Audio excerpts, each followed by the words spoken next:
And I hope you are looking forward to the contributions and discussions as much as I am. My name is Alper Alasa, and I would like to welcome you all on behalf of my colleagues organizing this conference.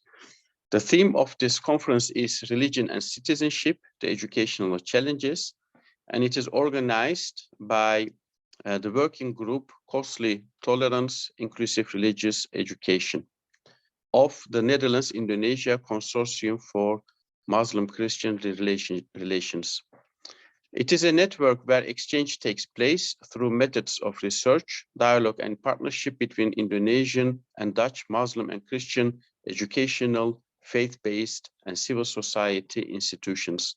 The network strongly believes in the need for international, interreligious, and intersectoral learning and partnering in order to provide sound counter-narratives and practices vis-à-vis polarizing populistic and political approaches of religion. In doing so, we deem it of importance to contribute to a balanced relation between states, religious communities, and civil society. Today, we have experts from across the field who will be sharing their thoughts, knowledge, and opinions with the rest of us. And our colleague Ahmed Rafiq will chair the conference. He is the head of PhD program in Islamic Studies, School of Graduate Studies of the Sunan Kalijaga State Islamic University, Yogyakarta. And now, without further delay, let me give the floor to the chairman of today's conference, Dr. Ahmed Rafiq. Thank you so much, Dr. Alper Al-Assad. Assalamu alaikum wa rahmatullahi wa barakatuh. Respected participants, especially all the speakers. As Dr. Al-Assad already said, that today we will have a bit long conference, half-day conference. We will have 4 sessions. For each session, we will have 2 speakers. And we will start with 2 speakers. Let me make sure that for the first sessions, we will have around 20 minutes for first Kamel Asabani. Kamel Asabani. Please correct me if I misspell your names. He is PhD candidate at the Power University Nijmegen. And second, we will have Dr. Atik Tapipin, sorry. He is a former head of the organizations of teachers of Islamic education at senior high school in the province of West Java, and now he's a coordinator of foreign collaborations in the associations of teachers of Islamic education subjects from 2002, 2001, and 2024. So without due further, let me invite Kamel Asabani to give the presentations. Both of them will talk about the 2 problematic cases in classes. They might possibly present the video or the presentations. Time is yours. We start from Kamel, please. Are you already here?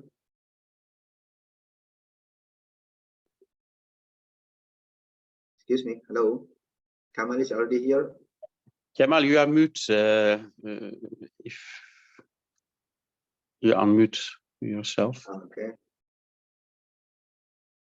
Yeah. For the first session, we have 20 minutes. Okay. Yes. Okay, please. Good morning. Okay. Good morning. Assalamu alaikum. Thank you very much for the invitation. You can hear me well? Yes. Yes. Okay. Good. Yes. Let me share my screen. Yes. Please. Okay. Thank you very much. You can see the presentation. Yes. Don't come on, but you can. I will give a very short presentation about a problematic case and other a few months ago in the journal. So my page is called Integrated Pedagogical Didactic.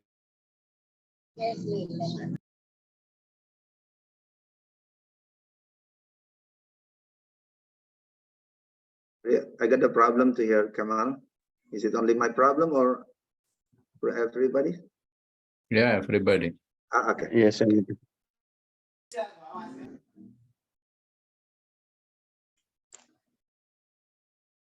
Should we wait for it?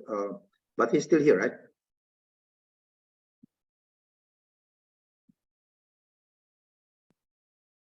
Okay. Sorry, I got again. Mhm. You can hear.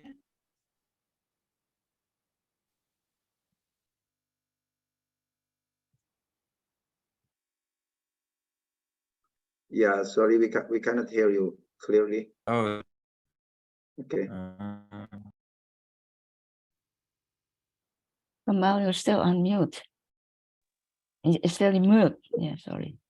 Or you try to do it without the video. It might possibly can helpful for you. Hello. Hello. Maybe must You can hear me now? Yeah. Yes, Yes, we can All hear right. he can hear you. Okay, sorry, my connection is not good, I think. Okay, let me share my screen again. you. Mhm.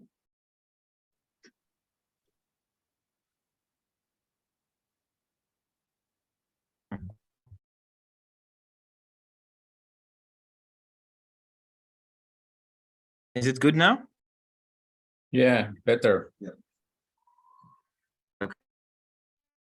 Okay, I'm asked to give a very short presentation about. Please. You can hear me?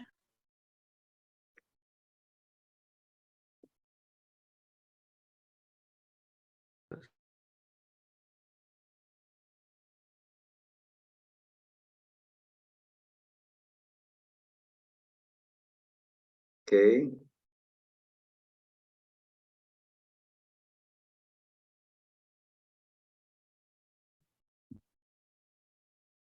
Okay. While we are waiting for Kamal to fix the problem with his connections, we will finish all the presentations, the 4 sessions of representation, and then at the end we will leave around 30 minutes for questions.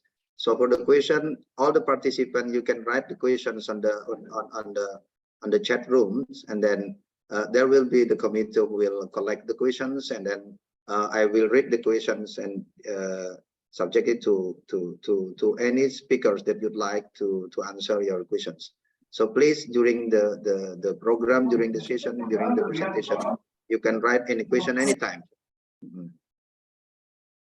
Kamal? Does it work now? Okay, please. Hello. You can hear me now and see me? Yeah, we can hear you, but still it's not too clear. Okay, yeah, I don't know what the problem is. I keep getting out, being kicked out of Zoom for some reason. But let me get to the point. Yes, I'm please. going to give a short presentation on based on an article that I wrote on a problematic case. It's based on this article that you can see it on the screen now. So Islamic religious education towards an integrative pedagogical model. And the essence of the article is that I basically say that there's a dominant discourse that says that there's a clash of civilizations, especially between the Islamic and the Western civilization. And my approach is to give another approach, you could say, another view of our world. So there's no clash of civilizations. Actually, there's just a clash of fundamentalisms. Both, for example, Islamic fundamentalism, but you also have Christian or secular fundamentalism in the world. And the clashes that we often see are often about these two extremes on both sides. So my approach is to, when you teach about Islam or teaching Islamic religious education, to start from the, especially in the Western context, from a Western Muslim identity of the students, because they are both Muslim and Western and have other identities. So to start from a multiple identity approach, to recognize that they have both identities in them. Well, some people speak of a clash. They don't experience this. Maybe they do it in the outer world, but at the same time they embody this hybrid identity. And other aspects is that I start with the child-led pedagogy and pedagogy of a critical middle ground, starting from the societal context with the focus on justice. So I do recognize that there are clashes in society, clashes of these fundamentalisms, and I start from the societal context to identify where are these clashes and where can we find the middle ground between extremes. And it will be clearer in a moment how this could look like. So I give an alternative of teaching Islam only by teaching about the 5 pillars of Islam, or only about other aspects of the Islamic tradition.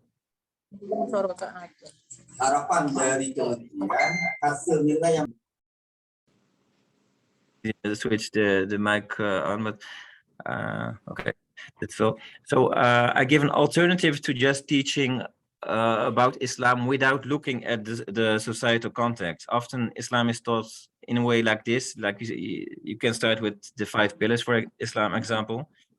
What I suggest is that we start from the 5 pillars of society. So if we look at society, there are different domains. There's the political domain, there's the economical domain, there's science, then there's cultural diversity, and there are certain culturalism, like for example, especially in the West, there's this idea that we are a Jewish Christian society. So I start from these domains, and then I identify like what are the extremes in these domains in society. For example, there's the idea that radical secularism, for example, is an idea that's present in our society, which says that basically religion is something you have to keep behind closed doors. It's a private matter. Economically, there's this idea of neoliberalism, that we can reduce human beings to consumers. Then there's scientism, that basically says that science is the only way to look at reality, and there's no metaphysical or spiritual world, and that religion is outdated, for example. Then there's another extreme, and when you look at diversity, for example, cultural relativism, that's the idea that really it doesn't really matter, all cultures are equal, and there's no need really to engage in critical dialogue with each other. And culturalism, that can be a source of racism and Islamophobia. The idea that Europe is Jewish Christian and it's a superior culture and other cultures are backward. So you can see that what happened is often in society that some Muslims have certain answers or responses on these dominant aspects of society. For example, you can see it on the lowest points, for example, against radical secularism, you have the alternative that we have to create an Islamic State. And with Islamic State, they often have a really radical idea of how this would look like. Islamic finance can be an alternative on idea of neoliberalism, but it can also be segregative. There are different forms, of course, of Islamic finance. There are more open ideas about Islamic finance in the form of an alternative ethical banking, for example. But it can also lead to just being superficial Islamic finance. So only look at certain details, but at the same time just accepting the neoliberalist frame. I'm going very fast on it because I don't have much time, but an alternative on scientism is literalism in approaching religious texts, for example, creationism. So rejecting evolution theory, for example, and sticking to a very literalistic interpretation of the scriptures. Then there's cultural or relativism, and reaction can be segregation. That's, for example, please switch your microphone, mic off. I can hear. Then there's the idea of segregation can be an extreme reaction on cultural relativism. So that Muslims should just stick together, don't mingle, don't mix, don't mingle with other parts of society. Then there's Islamophobia, and there can be a reaction of being basically racism the other way around, so very anti-Western, for example. So these are you can see both are extremes. And my idea is that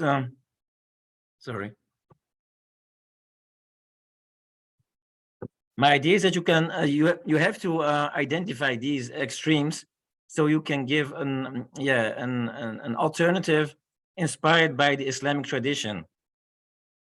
So in that way, you take the society as something that is real, and also that the children can connect with, because these are elements, maybe they look now very abstract in these terms, but they experience them in their daily lives. So I'm going now to show a short video clip. It's spoken in Dutch, but I will give a short translation. I hope you can still follow it based on, if you don't speak Dutch, based on the nonverbal communication. But I will also stop sometimes and give it a short translation. So I think I have to now stop share. I'm not sure if you can see the video screen now, or do I have to stop share screen and share another time? Okay, sorry, the technician can help it. How can we do it to see? I think I have to stop share maybe first, and then share again. I think I will try that. Okay. Yes, it works. Yes, please. Okay. Yes. Okay.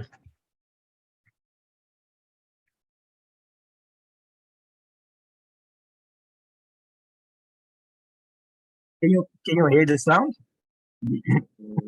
Can you hear sound? No. No. No, I have to share again, and I've got to share sound also. Yes, I can do that now. Yeah. Yes. En spaar het klimaat. Zet ook de knop Now you can om. hear sound, right? Yeah. You can hear sound. Yes, we can hear. Okay.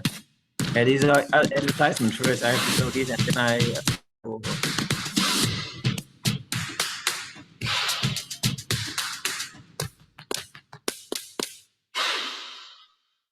All right. Let me see.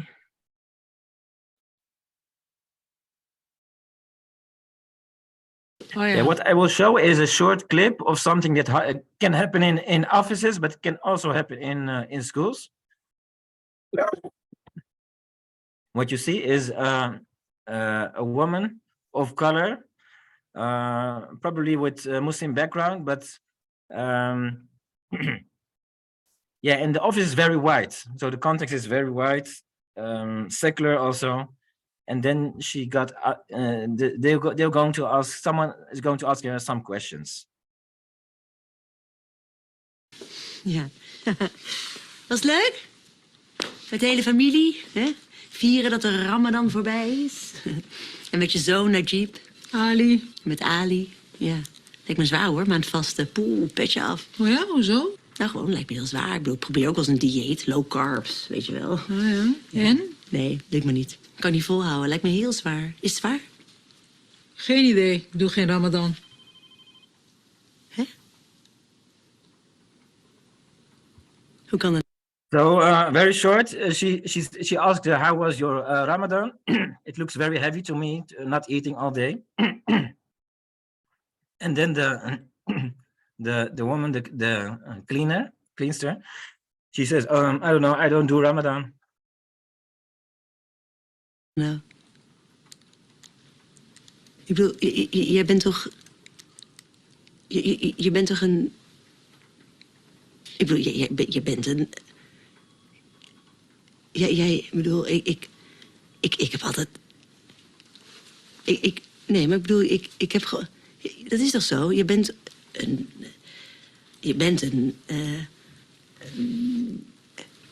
toch? Zo bedoel je?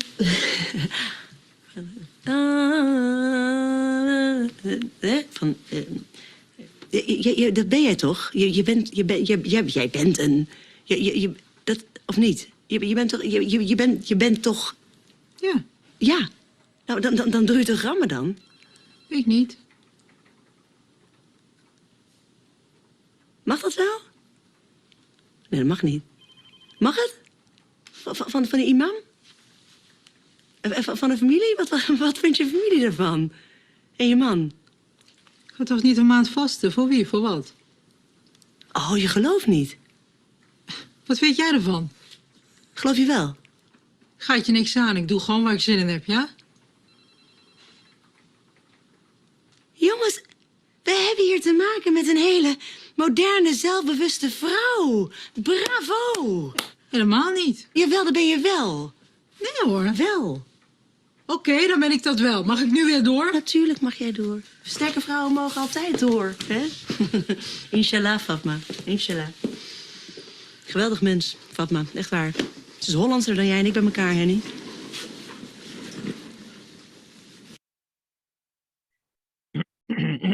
So I'll give a short explanation. Sorry, I have a cold, as you can hear. But yeah, the woman was asked, yeah, did you fast? So she was very. It was very hard for her first to say, are you Muslim or not? So it was very hard. You could see to ask her this question, and then she was very surprised that she didn't fast. And then she asked her, is it allowed? Are you allowed to do that from the imam? And then she said, well, I decide for myself. So, and then she basically got an applause for making their own decisions. So you can see some deep prejudices about Muslims. That they all alike, maybe they all practice, and they practice because the imam says so. And basically, the idea is that if you are like us, so when she heard she was not fasting and it was her own decision, then she basically got an applause. So I will go to some basic questions with you, and then so what kind of prejudice did you see passing by? Why is this problematic? Which of the 5 pillars of society do you think this relates to? And how can we anticipate this in education? So I'm not going to give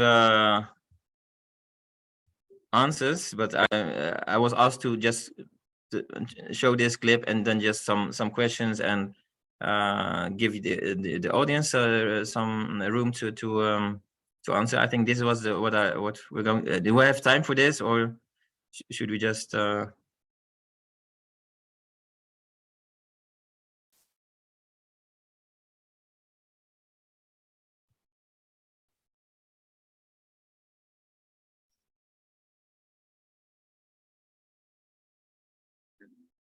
Otherwise, I will just say something about this question and then just finish. Yeah.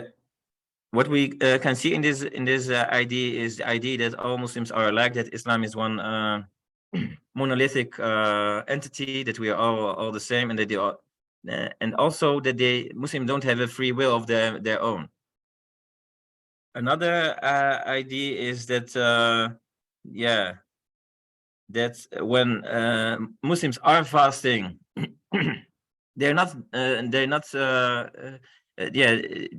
she in this movie you can see basically that she was very happy to see that she didn't fast, because it looked like she was emancipated.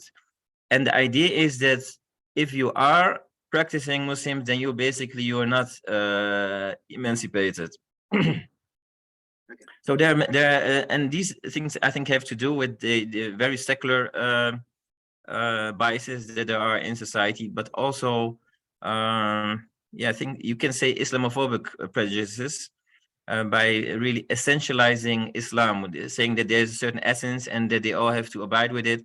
And we cannot understand that someone can be Muslim and decide for themselves how they practice, and even if they practice or not. And this is also a very personal decision. So the question is, how can we anticipate this in education? I think I think in education you have to speak about these structures that in society, because the students, whether they are Muslim or not, they will be confronted with these things in society, these prejudices on Islam, and they have to be aware of these structures of secularism, of culturalism, Islamophobia, etc. And others that play a big role in these discussions, and how religion and Islam especially is perceived in society. I thank you very much for listening, and I hope this gave you some inspiration. Okay. Thank you very much. Thank you so much, Kamal. That's very interesting. So that's the issue of prejudice. We can find it also in Indonesia. So even though it might possibly in a different way, but there is a prejudice. Now let's go to the Dr. Atik Tapipin. When this is the same issue, of course, we already did run out of time for these sessions actually. So please, you can do it a bit shorter, then we'll move to the next sessions. Okay, please, Dr. Atik Tapipin. Thanks, yours. Okay, thank you, Pak Rafiq. Assalamualaikum, everyone. I really happy to be here today. Let's just start my presentation. Pak Rifai, bisa saya minta ditayangkan? I will start my presentation by a short movie under 2 minutes, I think. Mas Rifai. Confronted with ever-spreading radicalism. By Dr. Atik Tapipin, the Association of Religious Education Teacher of Indonesia, AGPI, and Stitnanggalata, Bandung, Indonesia. In recent years, the rise of radicalism has become a major challenge for schools around the world. This case study examines how one school in the war-torn province dealt with the issue. Teachers worldwide facing the challenge of radicalism. Radicalization can occur among students from any background and culture. Some teachers lack the training to recognize or address radical behavior. Teachers often face pressure from both students and parents to avoid discussing sensitive topics. The school in question had a diverse student body, with students from different ethnic and religious backgrounds. Additionally, the province was experiencing an ongoing conflict, which exacerbated tensions within the school. Teachers were initially unprepared to deal with radicalism. When the school began to see signs of radicalism among some of the students, the teachers were unsure of how to respond. They had not received training on how to recognize or address radical behavior. Addressing radicalism, that would be training sessions organized by the school administration. The school administration recognized the need for training and organized sessions on recognizing and addressing radicalism. Teachers learned how to identify and address radical behavior, as well as how to provide support to at-risk students. The training also emphasized the importance means of promoting tolerance and understanding among students.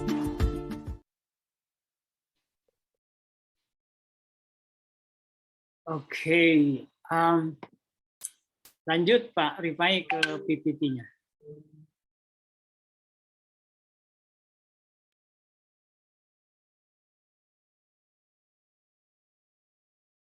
Okay,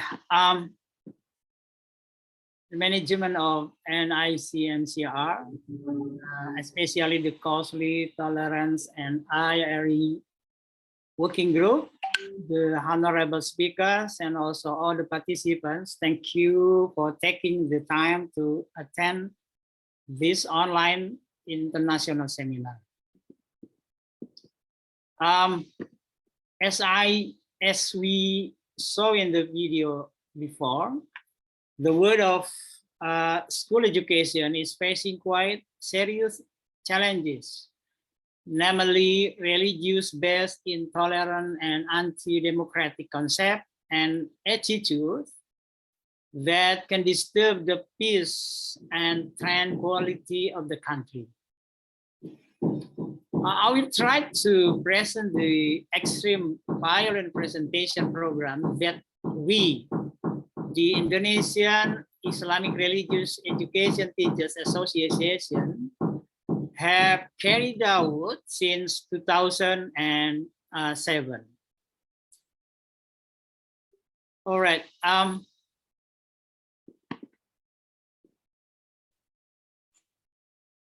We can have a look here. Our mapping of preventing violent extremism, it's containing two different important work.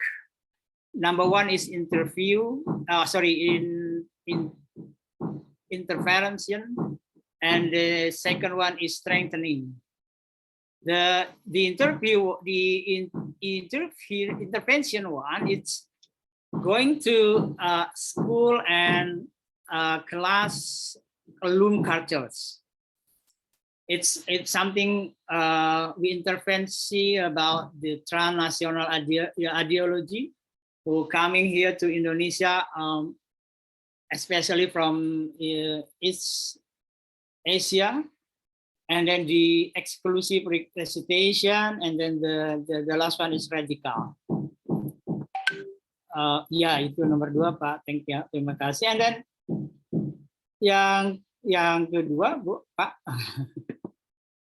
Ya, itu makasih, terima kasih.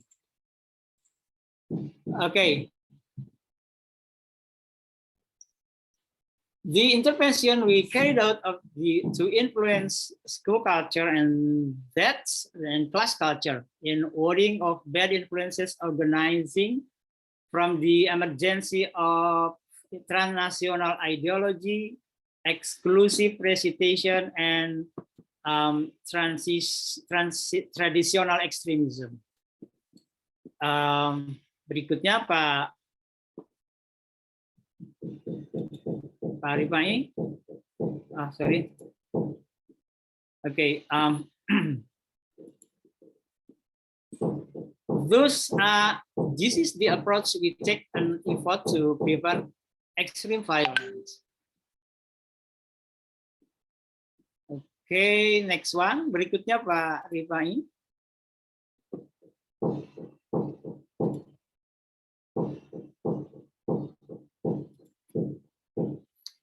Okay, dear seminar participant, the strategies from program for the prevention of violent extremism is designed through 3 channels.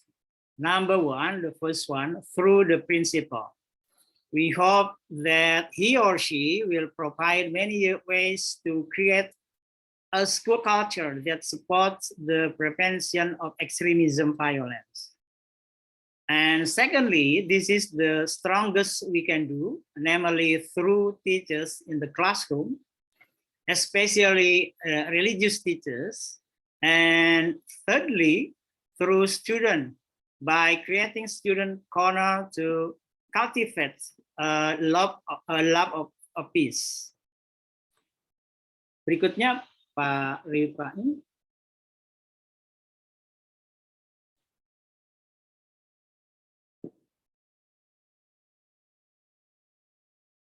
Okay. Before I continue, I'd like to explore some words that are quite strange to some people. This section we receive in-depth study, I think, from Honorable Professor Amin Abdullah. Rohis is one of the extracurricular program at school. Students who have an interest in deepening religion can join this program. Then those who carry violence in the name of religion usually start by giving the wrong meaning to the following concept: Taghut, Khilafah, and Jihad. The accusation by several parties that Indonesia is a secular country, especially Taghut, is not true, as we know, right? Because although it is not a religious state, Taghut is not a religious state, Indonesia gives freedom to all community to carry out their religious teaching responsible. And number one, the Khilafah is usually interpreted with power of government. So the word Khilafah, Islami, refers to the Islamic government in the past era. The Indonesian Ulama Council, or MUI, is of the opinion that the implementation of the Khalifah system is not a must. So it doesn't become an obligation. Jihad has a broad meaning, namely being serious and working hard to the good. According to scholars, jihad can be manifested with the heart, spreading Islamic law, dialogue, and discussion in the context of seeking of truth, presenting works for the benefits of Muslim by fighting infidelity. Berikutnya Pak. Okay, you can have a look here. You can see. So this the following this here are programs that we have carried out in an effort to prevent violent extremism. One of the programs that attracts the attention of students is to present former terrorists who have rediscovered the peaceful path of religious truth.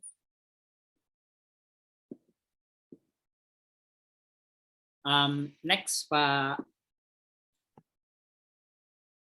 Okay. Okay. Can you make it shorter, I think? Sorry? Can you make it shorter and we can move to the All next? right. Okay. One of the biggest emergencies radicals, only two more, Pak Ropi, sorry. Radicalism in school is the reappearance of Rohis alumni who have not found a peaceful way to spread religion. That's why the recruitment of Rohis coaches is very important to pay attention. Berikutnya Pak Rifai.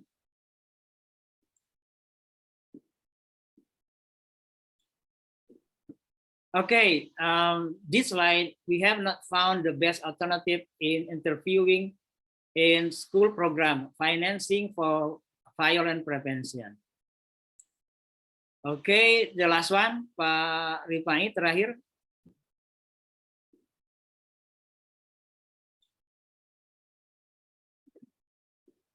Okay, ACPAI has started a violent prevention program in schools in 2008.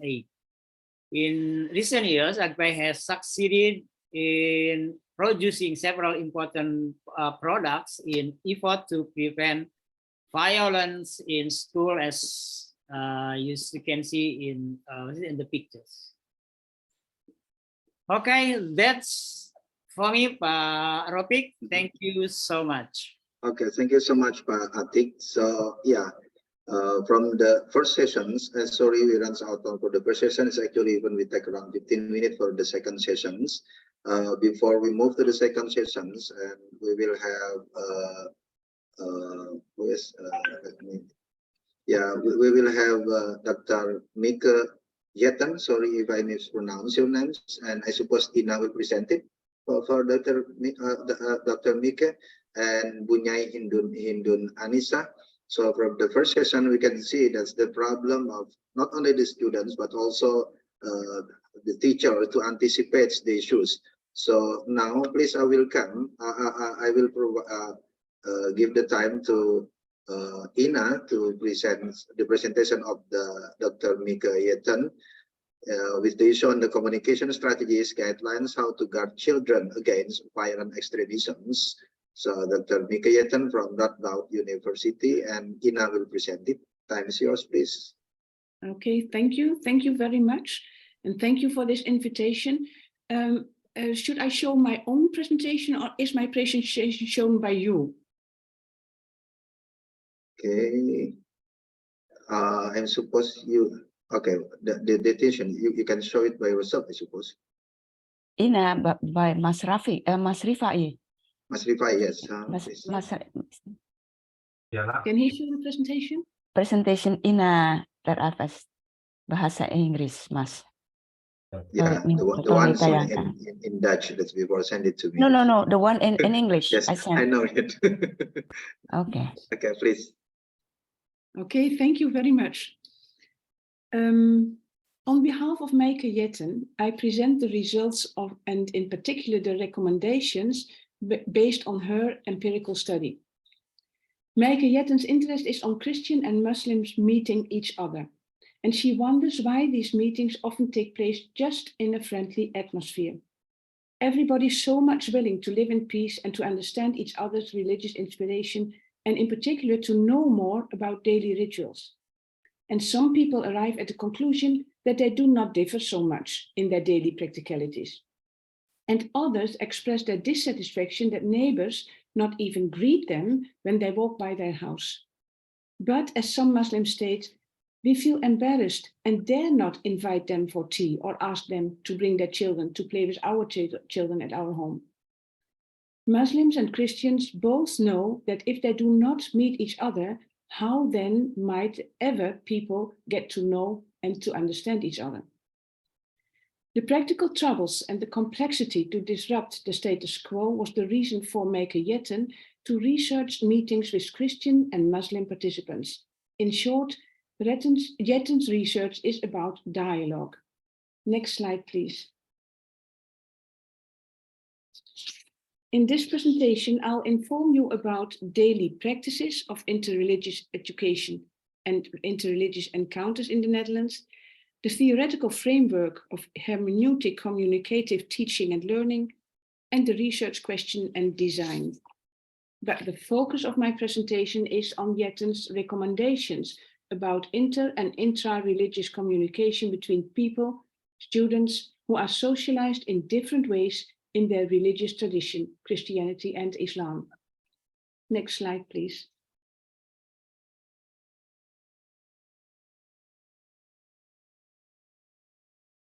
Interreligious encounters, informal in neighborhoods and formal in religious education classes, can contribute to a better understanding, to a kind of tolerance of the other. However, we do not know what and how these encounters exactly contribute to a more inclusive society.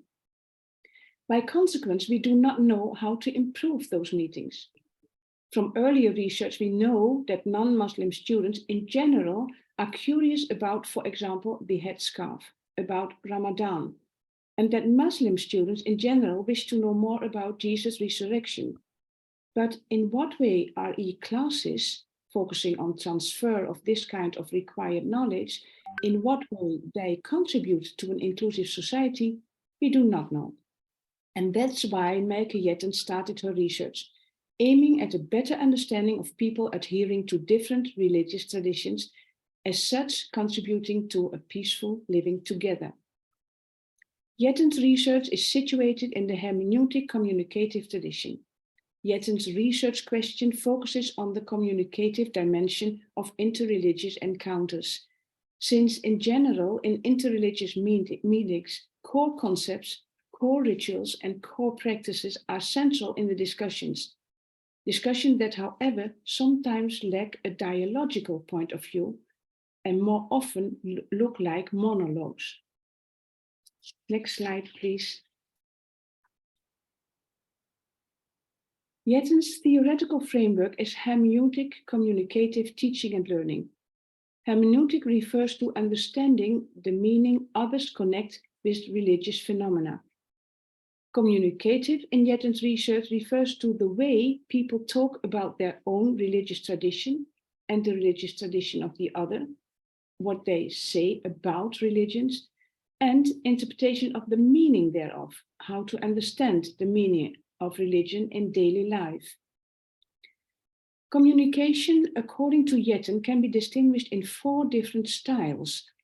The interaction can focus on facts, like Jesus was a prophet, his life, death, and resurrection are central in the Christian tradition, and in biblical narratives told and written down by followers of Jesus, Jesus is presented as the Son of God. Or it can focus on the fact that Muhammad is the prophet of the one and unique God who received the surahs and the Quran directly from God. That's a fact. The interaction can be a clarification, like for me, it's important to go to church every Sunday because in church I feel the presence of God. Or for me, it's important to pray 5 times a day. This is a personal interpretation and concretization in daily life of core values of the religious tradition.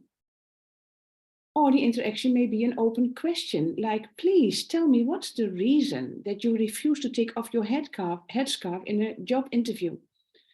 Or what's exactly the reason that you go to church on Sunday twice a day? And last but not least, the interaction can be a reflection. Because, for example, thinking about the way my parents raised me, I'm grateful that they never forced me to go to church. Or the way my parents practiced their religion in everyday life fills me with awe and gratitude. And then in addition to communication styles, Yetten distinguishes 4 dimensions of communication, dimensions of interpretation. The semiotic dimension between sign and meaning, the institutional dimension, general accepted and individual meaning, and the linguistic dimension, literal and metaphorical meaning. Metaphorical meaning opening a space of imagination, dreams of a world as God has created that world. Next slide, please. In her research, Yetten's aim was first to describe interreligious meetings in line with the method that she developed for interreligious communication. She wondered whether and how the structured meetings contribute to the competence of the participants to communicate more successfully with the other. 260 participants, mixed groups, Muslims and Christians, attended the structured interreligious encounters, and 160 persons, also mixed groups, participated in interreligious meetings following a common practice. Next slide, please. Important for teacher training is the conclusion of Yetten. She says, to make interreligious encounters more successful, it's important to teach and to inform participants at the start of these encounters about communication styles and communication dimensions. That results in participants being aware of their own and the other's different ways of interaction, whether they tell about facts, whether they give a clarification, whether they ask open questions or not, and maybe it's a reflection they present. Also, the participant then can distinguish in their own expression and in the other expression the semiotic, institutional, and linguistic dimension. Important conclusion is that being aware of these distinctions, it enables participants, students, and learners to respond on the same level, a precondition for successful religious and interreligious communication. Next slide, please. In addition to that, it's important for the leader of the group, the teacher in RE classes, to know about the cultural and religious background of the students, to identify and to name important differences and commonalities. Also, the teacher should be aware of the power aspect in the interactions between students in class. Knowledge and awareness of these aspects refers to what students bring into the classroom from their life outside the classroom. Aspects that can have a positive but also a negative influence on the dialogue in class. And last but not least, a safe space in class is of utmost importance for a constructive interreligious dialogue. Safe in the sense that each and every student starts the dialogue with an open mind, is willing to express her or his religious position, and is listened to and responded in a respectful way. As such, our e-classes can contribute to a peaceful and respectful society of nice and respectful citizens. Thank you. Thank you so much, Ina, okay, for the presentation. And yeah, let's move on to Bunyai Indun Anissa. She is now a special staff of Minister of Manpower of Republic of Indonesia. She is also the secretary of Rabitah Ma'ahid Islami. That's the kinds of the organizations of Islamic boarding school under the National Board of Nahdlatul Ulama. And she is currently managing the pesantren, a traditional Islamic boarding school, Hasim Ash'ari at Jepara. So the time is yours, please. And actually you have limited time, but yeah, you can do it at the time that we have. Please, Bunyai Indun. For those of you who have any question, please write the questions on the chat room, and then we will collect it and read it at the end of the last sessions, please.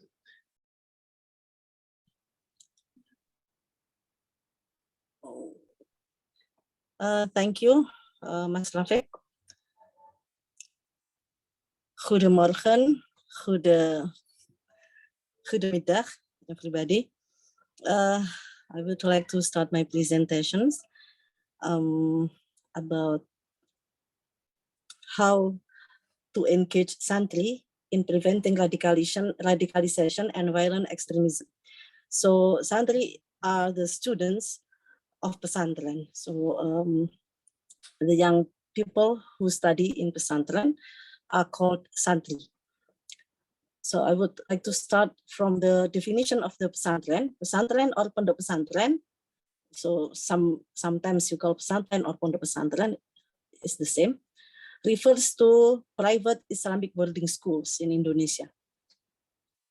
And most pesantrens are affiliated with Nahdlatul Ulama organization. We know that NU is the biggest Islamic organization in Indonesia, which promotes peace and moderate Islam. And currently, there are 30,494 pesantrens spread around the country. The term of pesantren derives from the root word santri or students and pesantrian or the place of the santri. Pesantrens also play as social institutions. In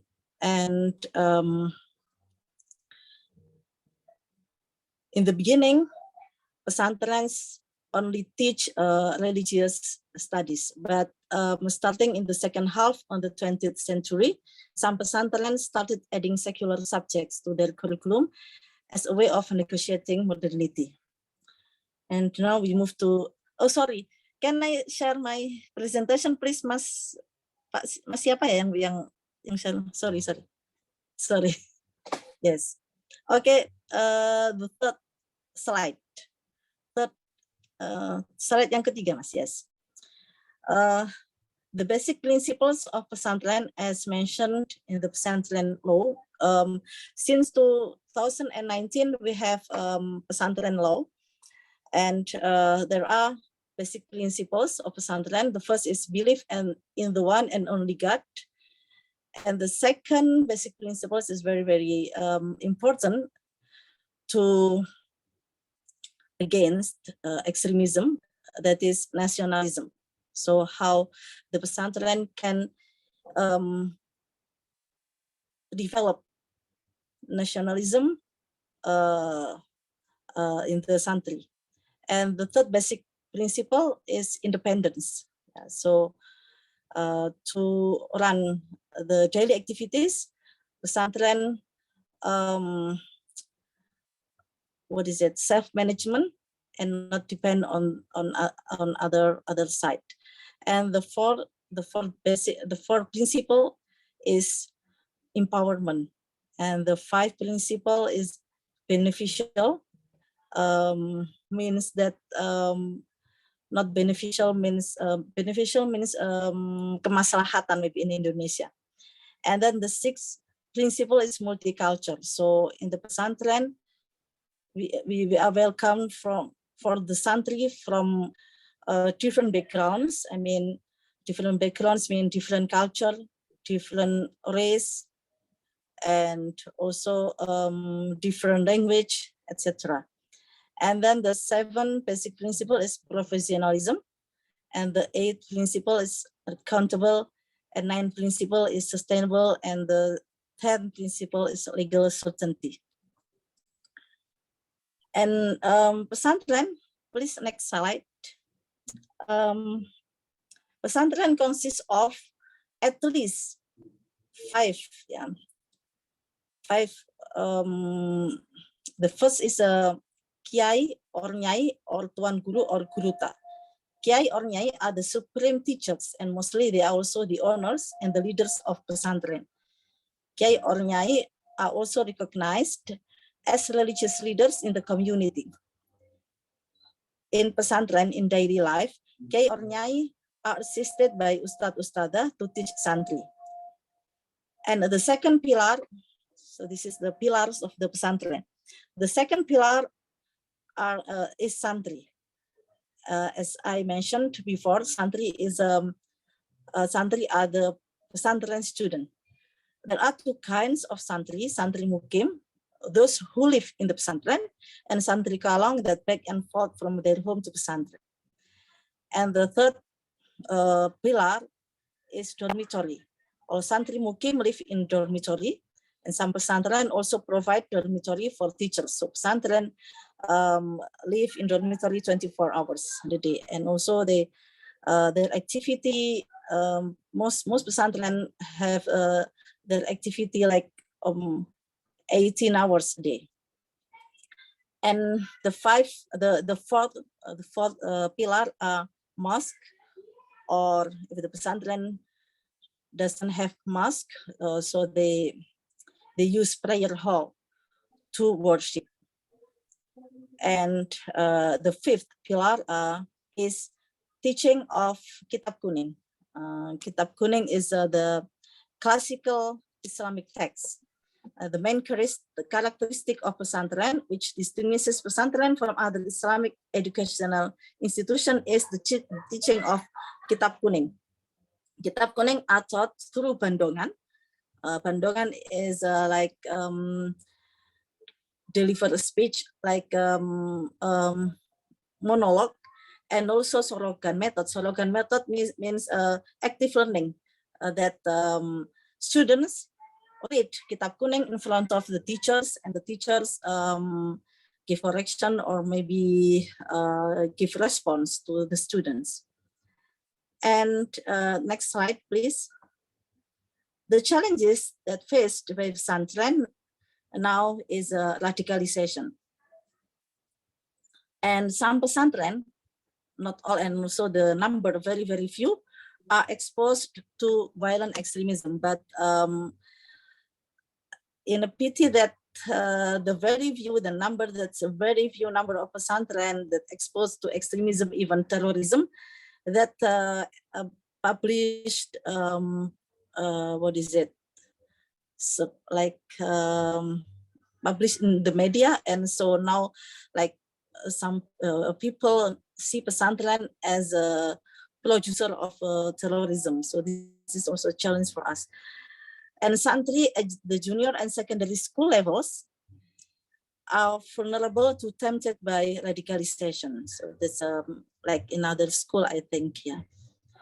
So what are the strategies to prevent radicalization in pesantren based on my experience, yeah, because as a teacher and also the leader of the pesantren. Please, next slide. Yeah. So yes, the first strategy, I think, to contextualize Kitab Kuning, and also this is also I have been done, yeah, since these years. I mean, from like 10 years ago, more than 10 years ago, to contextualize Kitab Kuning. For example, in Kitab Kuning, there are mentioned like there are privileged and there are first citizens and second citizens. So like there are categorization and classification of the citizens in the country. So there are mentioned that that are first citizen, those are Muslim, and then second citizens that are non-Muslim.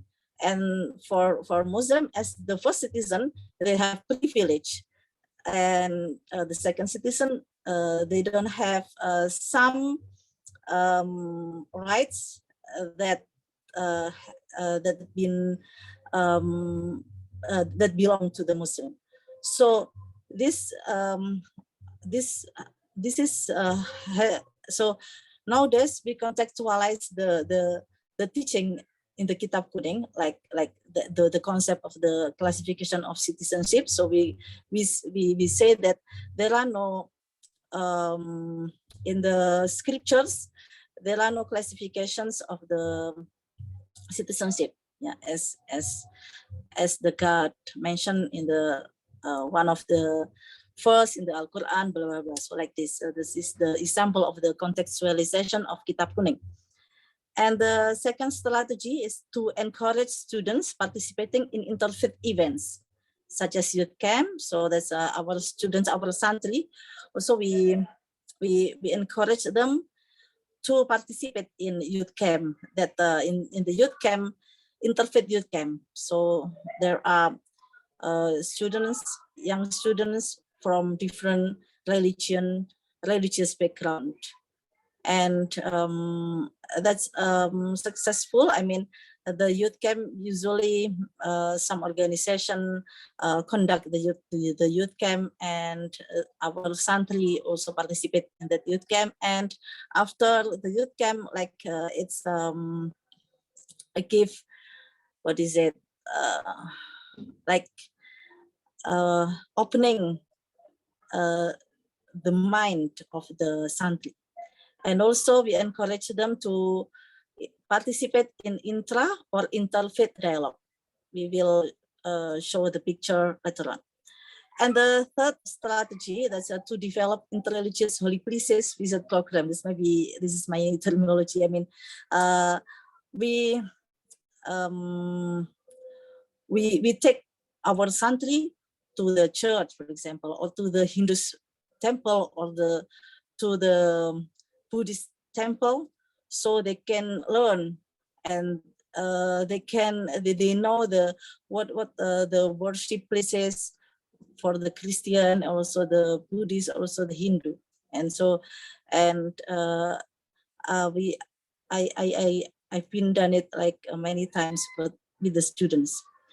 And also the fourth strategy is to invite intra or interreligious scholars and all students to live in pesantren.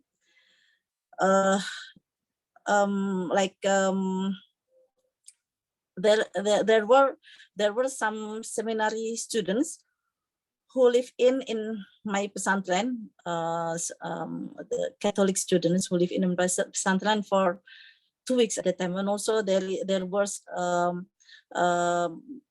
was master student who also lived in my pesantren. And this is also, and every day they lived with our santri. So every day they made conversation, and it gives what is it, like the friendship, and also to take out the prejudice. And the fifth strategy, to publish intra or interfaith activities which are conducted by pesantren or participated by pesantri and all teachers or kiai or nyai in the media, including social media, because maybe we do the intra or interfaith dialogue, but please don't publish. But in our pesantren, we invite the journalists to publish, and also we publish ourselves through our social media what we have done with the intra or interfaith activities. So those are the strategies that we have been done. And the last slide, please. Yes, this is the three pictures. The first one, the picture is on the right, above. That's my pesantren is involved in the discussion about Shia and nationalism in Indonesia. So that's we discussed about the book that's entitled Shia and nationalism in Indonesia. So we collaborated with the Shi'i pesantren at that time. We know that Sunni and Shi'i, there have been tension between Sunni and Shi'i around the world, including in Indonesia. So we try to show to the people, to the community, that there is no big difference, and also there is. So we have to not the big difference, but there is what is it? We would like to show to the community that we have to live together with the Shi'i. So Sunni and Shi'i in Indonesia, we are what is it? We should develop dialogue, and we should develop understanding each other. Yeah. And the two pictures is just last year. Yeah. Two pictures last year that in my pesantren, those are the Catholic priest. Yeah. Christian priest. A Christian priest from Mennonite, from different countries, and they came to my pesantren, and we had dialogue with them, and also our students were enthusiastic to be involved in dialogue, and also to ask questions, etc. And so this we hope through this dialogue, Christian and Muslim dialogue. So we hope that it will develop mutual understanding between Christian and Muslim community. So I think this is the end of the presentation. Thank you for your attention. Okay. Yeah. Thank you so much, Bu Nyai Hindun and Ina. So we may highlight the issue of communications and text understanding that's actually play some of the role to prevent or even trigger to violence and extremism. That's actually the end of the second panel, and we will move to the third panel, at which actually we will elaborate more on the hermeneutics or contextual hermeneutics, how should we think and understand the text or even religious teaching in order to prevent the extremism and radicalism in school. So let's move on to the third panel. We have Professor Peter. Excuse me. Let me sorry if I always misspell the name. Okay, Professor Peter Ben Smith from Vrije University of Amsterdam, and Professor Amin Abdullah from School of Graduate Studies Sunan Kalijaga, but he is also now the advisory board of BPIP. How to say it in English? It is the national body of ideology. How you translate it into English? Sorry, BPIP, Badan Pembinaan Ideologi Pancasila. So it's national body of the. Sorry, anybody can help me to translate it into English? Or the translator on the okay.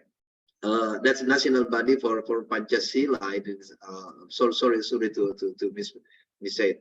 But now let me invite first Professor Peter Ben Smith for the next 40 minutes, and Professor Peter Ben Smith and Professor Amin Abdullah for the next 40 minutes. And for any of you who have any questions, please, you can write the questions in the chat room in English. So then our friend Ahmad will collect it, and then I will read your questions, and please you can direct to any speakers. And if you'd like to write it in Indonesia, in Bahasa Indonesia, please write it in Bahasa Indonesia. We will read it and translate it into English for you. Please, Professor Peter Ben Smith, time is yours.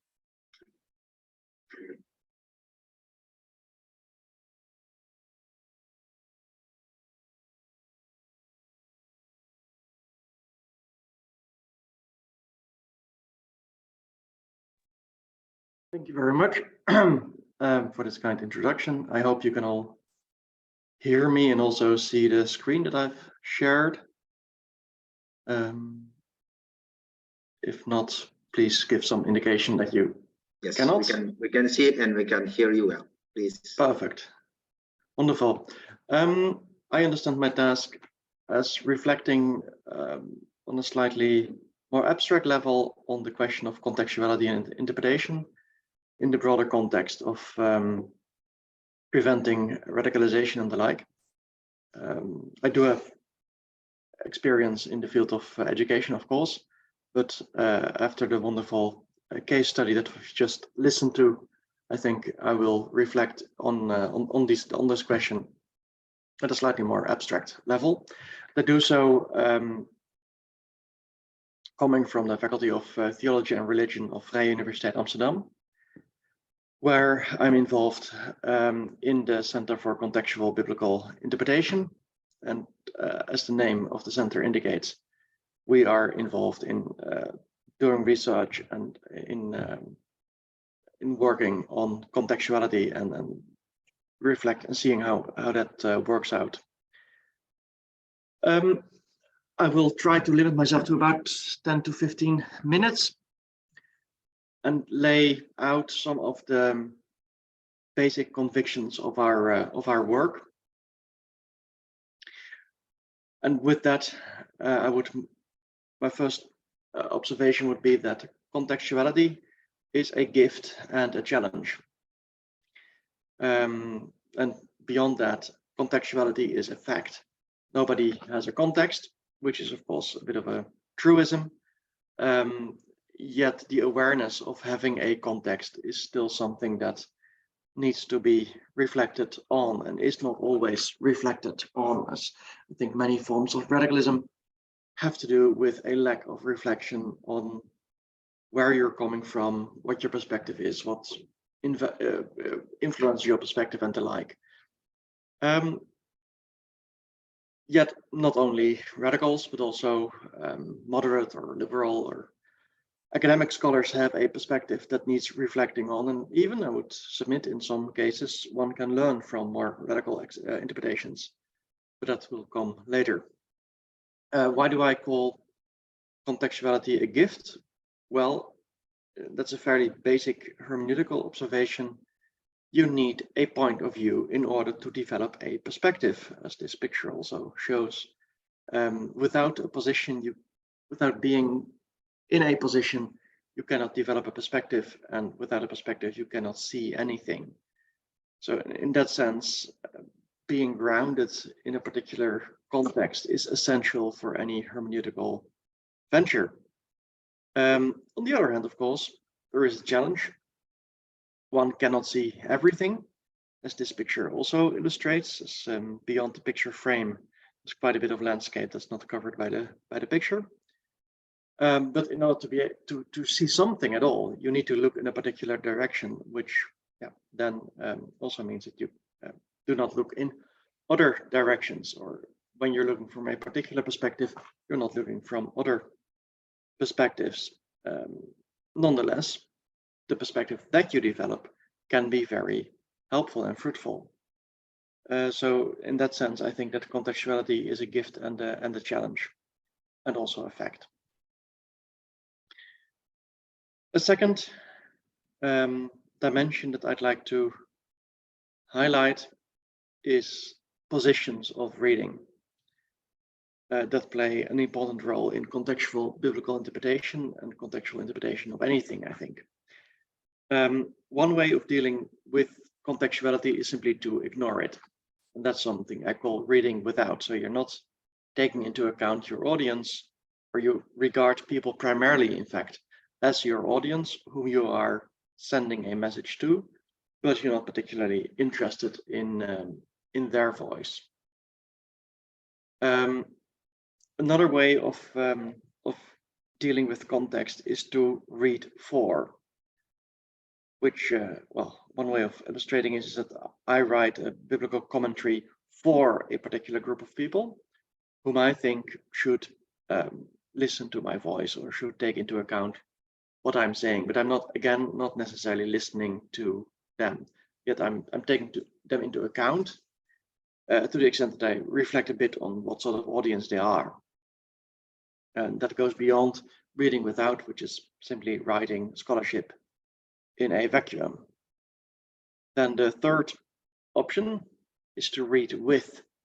That means immersing yourself in a particular community of learners, for a community of readers rather, and to listen to their voice, to read with them, and to develop your own perspective in conversation with the people whom you're writing for in the end. I think personally that the third option is the most fruitful, reading with, but it also comes with a confrontation with your own positionality, because as soon as you engage in reading with others, you're also compelled to reflect on why you are reading, or why I am reading the way I'm reading. And that the illustration of a session of psychotherapy illustrates this a bit. That can be fairly time consuming, as who is really fully aware of what motivates him or her. Even if I say, well, I'm reading as a, I don't know, white, heterosexual, cisgender, Western male with a very high education, it sounds like I've said a lot about myself, but you still don't know many things about me, such as, I don't know, the way in which I was raised, which may leave a strong imprint on my approach to texts. So there's reading with and taking into account your own contextuality is really a matter of serious attention and quite an investment when you want to take it seriously. When it then comes to the question as to why, what does contextual biblical interpretation lead to? What are its gains? I think quite a few observations can be made, some of which also relate to the question of contextual interpretation and radicalization. The first thing that I would like to highlight is what I call with, for instance, Eastern Orthodox theologian John Zizioulas, an ethos of otherness.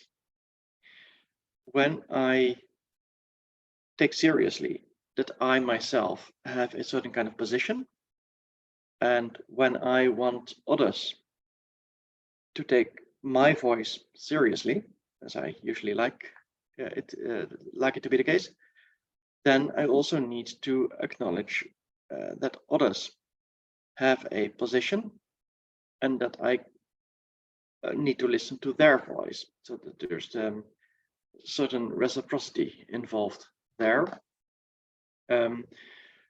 Taking this one step further, so that this means allowing for room for other interpretations and for others interpreting the same kind of texts that I'm interpreting. This also means that that reading becomes a communal activity, never an individual activity. Of course, I'm involved as a person, as myself, but being aware of the fact that my own perspective is my perspective on the one hand, and also only my perspective, just my perspective, means that I have a need for the other to complement my point of view or to challenge it even.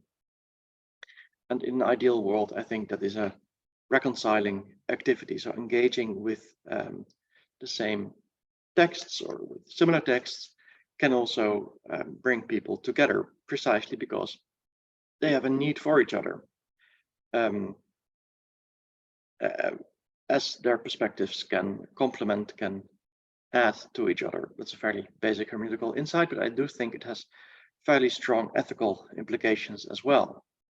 One of these ethical implications is that this view of reading also includes boundaries.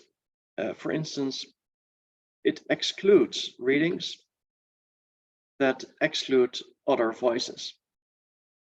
So if I, as a matter of principle, simply exclude the readings of others for reasons that have nothing to do with content, for instance, I exclude readings by women because I don't think that women should be interpreters of the Bible, or I exclude, I don't know, Indonesian readings because I don't think that the Indonesians are valid scholars, or anything along those lines.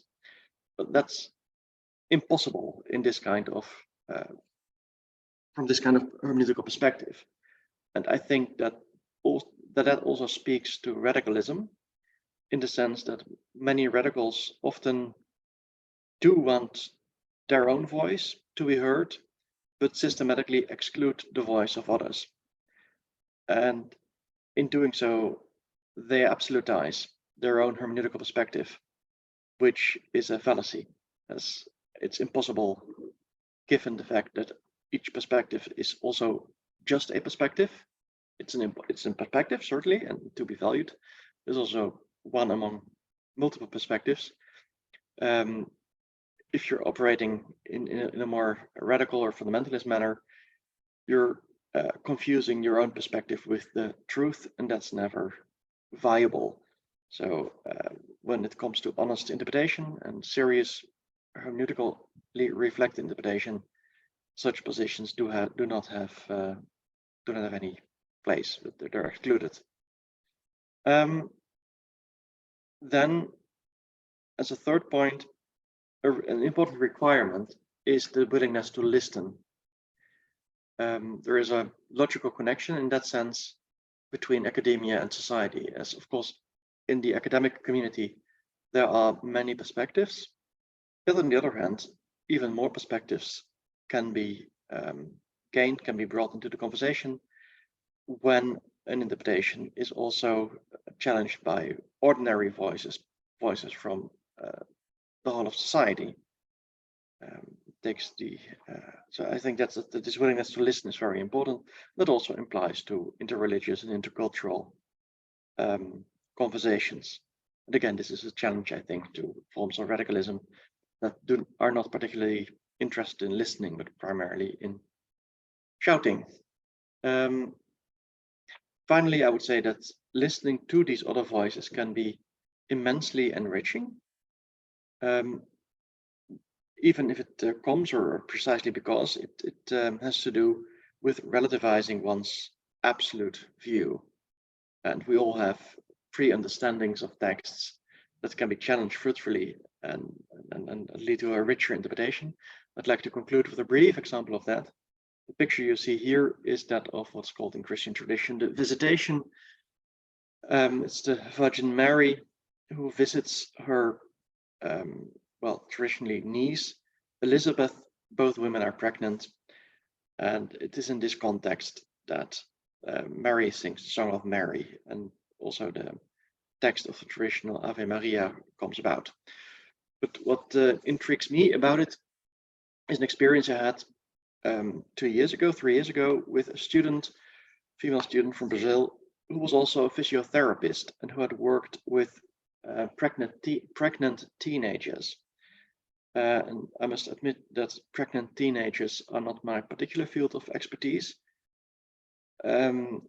Yet what she contributed to the conversation was a profound reflection on the physical dimension of what it means to be pregnant when you're about 14, 15 years old, which is the appropriate, the age at which Mary probably was pregnant and gave birth to Jesus. Bringing in this context of healthcare and pregnancy among teenagers in a less well-developed setting of Sao Paulo helped me to understand, or really added a perspective to this text that I think is historically appropriate and also deepens the impact of the text. It's not just a text about one girl who happens to be pregnant visiting a relative who's also pregnant, but it also takes into account the physical implications of this all and really adds to the depth of one's view of the text. That's just one example. Other examples can easily be added, but this is what I would like to conclude with, hoping to having shown how contextuality also as a thing, as a matter of principle, is something that invites openness to other voices on the one hand, and also is very problematic when it comes to absolute perspectives, such as radicalized perspectives. I hope this is more or less what you wanted me to do. And with this, I also conclude. Thank you for your kind attention. You're very welcome, Professor Peter Ben Smith. Thank you so much. And then, yeah, we move to Professor Amin Abdullah. You have around 15 to 20 minutes to elaborate some issues on the contextual hermeneutics. Time is yours, please, Professor Amin Abdullah.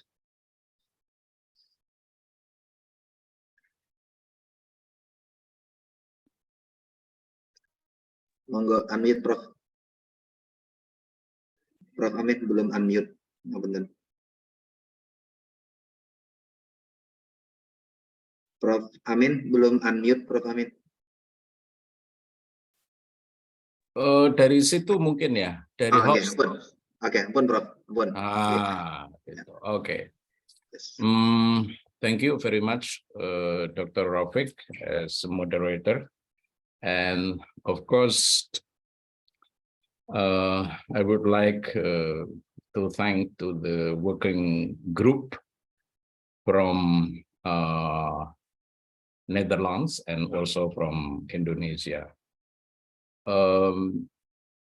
This topic is very, very important today about contextual hermeneutic, and especially for the Muslim world, because by using contextual hermeneutic, we are going to have an Islamic religious pedagogical reform, especially to engage in multi-faith society. Okay, I will talk for 4 points actually. What is contextual hermeneutics? But previous speakers, and that's a good introductory. So I will not speak long on this issue, contextual hermeneutic. And then what does the Quran or scriptural ethics next? Scriptural ethics say in facing multi-faith society. And the most important one is what went wrong actually. And then the final, it is my proposal, contextual hermeneutics through multi, interdiscipline and transdisciplinary approach. So as has been mentioned today, that contextual hermeneutic actually, when we interpret a text, sacred texts and other texts like Kitab Kuning, we have to pay attention on the cultural, social, political, even scientific setting. So social and cultural environmental influences is very, very important in deciding the meaning. So as our friend said about Tawhid, Khilafah, or those jihad and other things, we need this dimension, cultural, social, and political. So the interpretations of text is not literally, but hermeneutically. Next. So that's the problem today in digital era. We are facing with the difficult situations in which these difficult situations is the challenge for the education. What does that challenge? The first is a call for religious fanatism, da'wah to ta'assub, or if you like, you can say education for ta'assub, education for fanatism. Yeah, we are religious, but our religiosity is minus dialogical competencies. And it is very, very difficult in the situations of religion and citizenship everywhere in all Muslim world. So what we need is the reform on Islamic religious pedagogy in multi-faith society. Next. This is the very difficult problem actually, as my colleague said about mutakalimun, about Muslim theologians and fuqaha, because they are satisfied with the way of thinking tamyiz, mean a type of way of thinking that emphasize the importance of difference. But unfortunately, they do not like to see more deeply about the convergence, but they like only divergence. So this is very, very difficult issue in Islamic theology. Okay, next. But if we come back to the scriptural ethics from the Quran, Quran in Hujurat, for example, next. So I said it is scriptural ethics that give us ethical position to face the others. The first is don't ridicule, laugh, or mock the others. It is the first.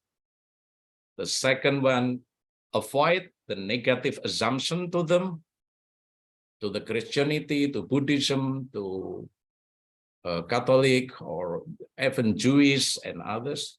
Don't find fault. Next, don't find faults with other religious followers. Okay.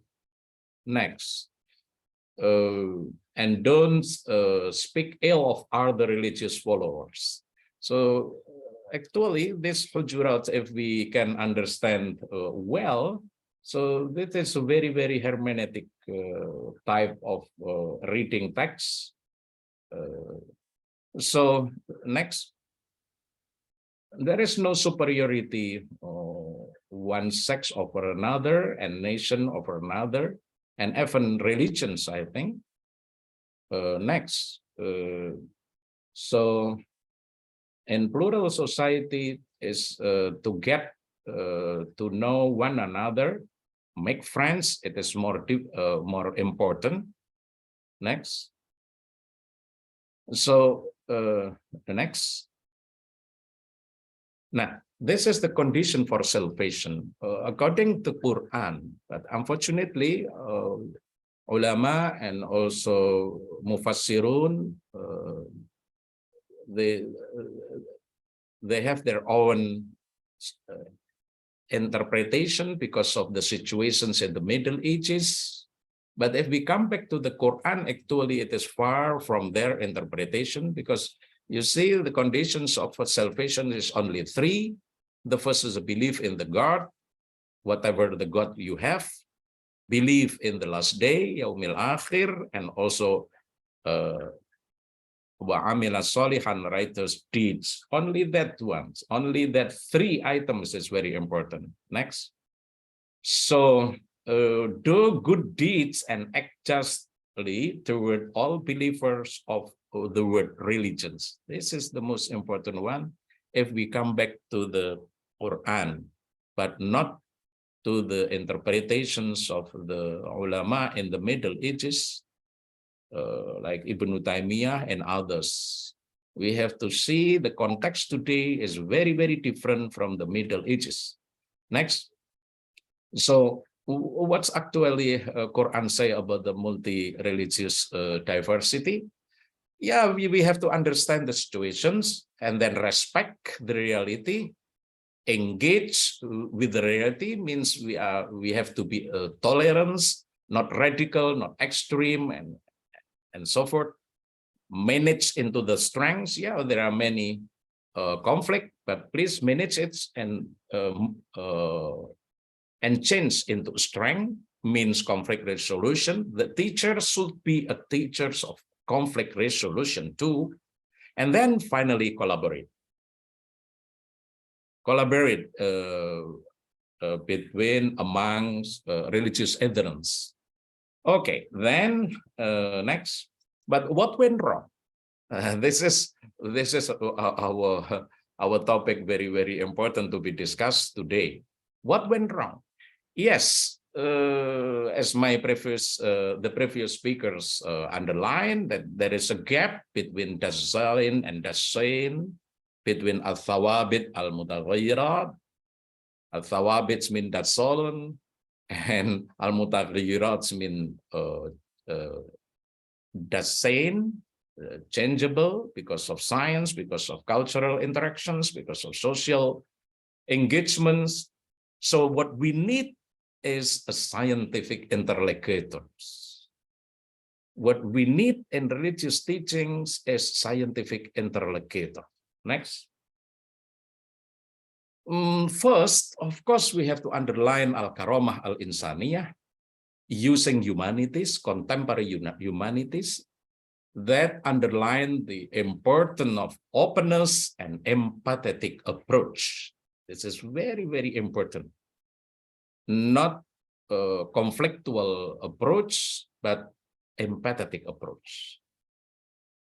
The people, the students, and also the teachers should underline the comprehensions of ideas, intentions, or feeling of the people through the empirical manifestations of culture.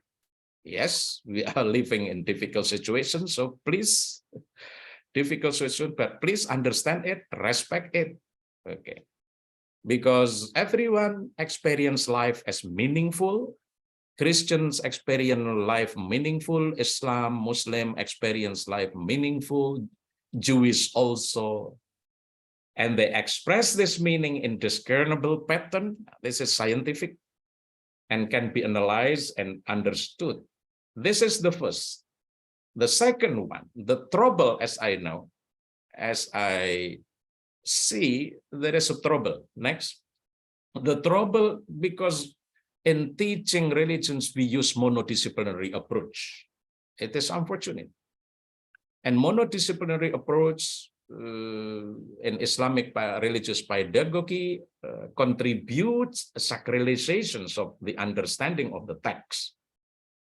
Fiqh, kalam, qanun, and so as long as I understand, monodisciplinary approach prone to produce emotional attitudes that treat a text as a sacred, but with a narrow understanding.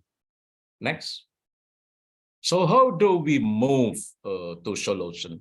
How to move to contextual hermeneutic? So this is my suggestions. So please use this type of approach, multidisciplinary, interdisciplinary, and transdisciplinary, approach in religious Islamic pedagogy. Next. Because of the time, I will not. You can read this PowerPoint because this PowerPoint will with you. Okay, next. But for what? Multi, inter, and transdisciplinary. This is another another term for hermeneutics. Everyone, Muslim scholars today are longing to have a multi and transdisciplinary approach using theology, pedagogy, sociology, anthropology, and psychology even. This is very, very important. So it is not enough to have kalam and fiqh, especially in the old type of understanding.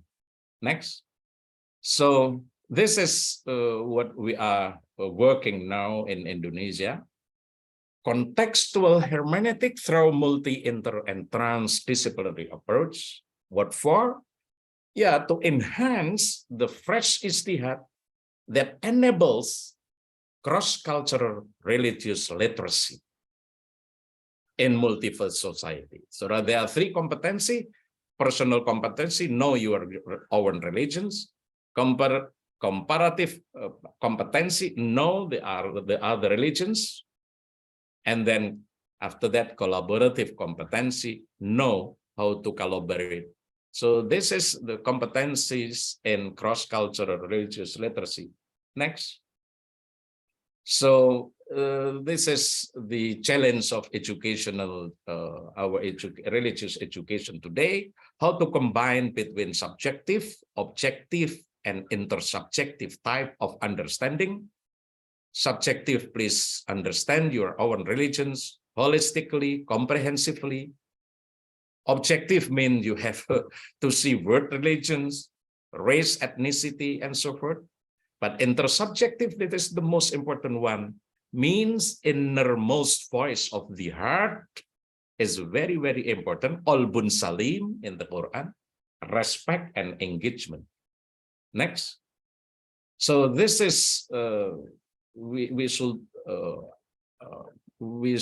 explore together contextual hermeneutic through cross-cultural religious literacy is very, very imperative, especially like Indonesia, like United States, which is a very, very multicultural society. Maybe of course in Netherlands, because you have many migrants. Okay, so respect, engage, the reality of religious diversity is must. Okay, so we have terminology in Arabic, takamulul ulum wastiwajul ma'arif, the semi-permeability across the boundary of Islamic theology, social sciences, and humanities. And that's what I mean contextual hermeneutic. And nihayatu takhasus, the end of over-specialization, over-specialized education in Islamic knowledge. Next, this is the last of my PowerPoint. How can we put this into practice? A case study in Indonesia. I work with one faith-based NGO that have been developing this into international program in cross-cultural literacy for madrasah and teacher school and religious educators. We have trained more than 4,000 during 2 years from 31 provinces. We introduced to that teachers about Islam, Islamic religions, Christian, Jewish, and then how to have to make collaboration between diverse adherents of religious people. Next. So if you want to follow, next, to follow the podcast, so Pak Alwi Shihab and me have a podcast, and you can trace that and of course give a comment for that. Thank you, Pak Rafiq. Thank you so much, Prof. Amin Abdullah, and of course the podcast in Indonesia. So yeah, in Indonesia, right? I mean in bahasa Indonesia. In Indonesia. Yeah, but yeah, for those in the Netherlands, you can also learn Indonesia through the podcasts actually. Okay, thank you so much, Prof. Amin Abdullah and Professor Peter Ben Smith. So now that's the end of the third session, and we will move on to the last panel. Yeah, the last panel is so from the text and the hermeneutic of the text, we move on to the state policies. So then we have Professor Adin Sila from Indonesia. He's now the special staff of the, he's a director, right, in the Ministry of Education, and Dr. Eric Renkema from Netherlands, under the title of Visiting Educational System in Indonesia in the Netherlands. Before I give the floor to Professor Adin Sila first, and let me remind all the participants, please, if you have any question, you can raise the question by writing on the chat box, and you can write it in English or in bahasa. Jadi kalau mau nulis dalam bahasa Indonesia, monggo silakan tuliskan dalam bahasa Indonesia. We will collect the questions and then we will read it for the speakers. It's better if you say who the speaker you'd like to answer your questions. If no, we will give the opportunity for the speakers to respond to your questions, please. Okay, now let me invite Professor Adin Sila. Time is yours. We have around 40 minutes for both of you. It might be around 15 to 20 for each one. Please, Professor Adin Sila. Thank you. Assalamualaikum warahmatullahi wabarakatuh. Peace be upon you all. Thank you, Mr. Chair Ahmad Rafiq, for having me in this conference and this panel. So I'd like to extend my honor.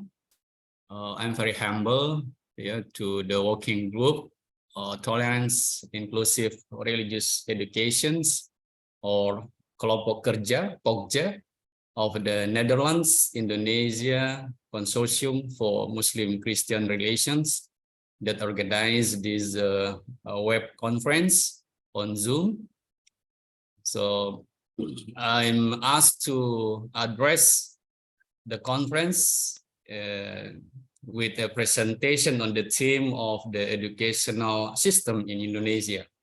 So I am given a time for the maximum 12 minutes. Hopefully I can do it.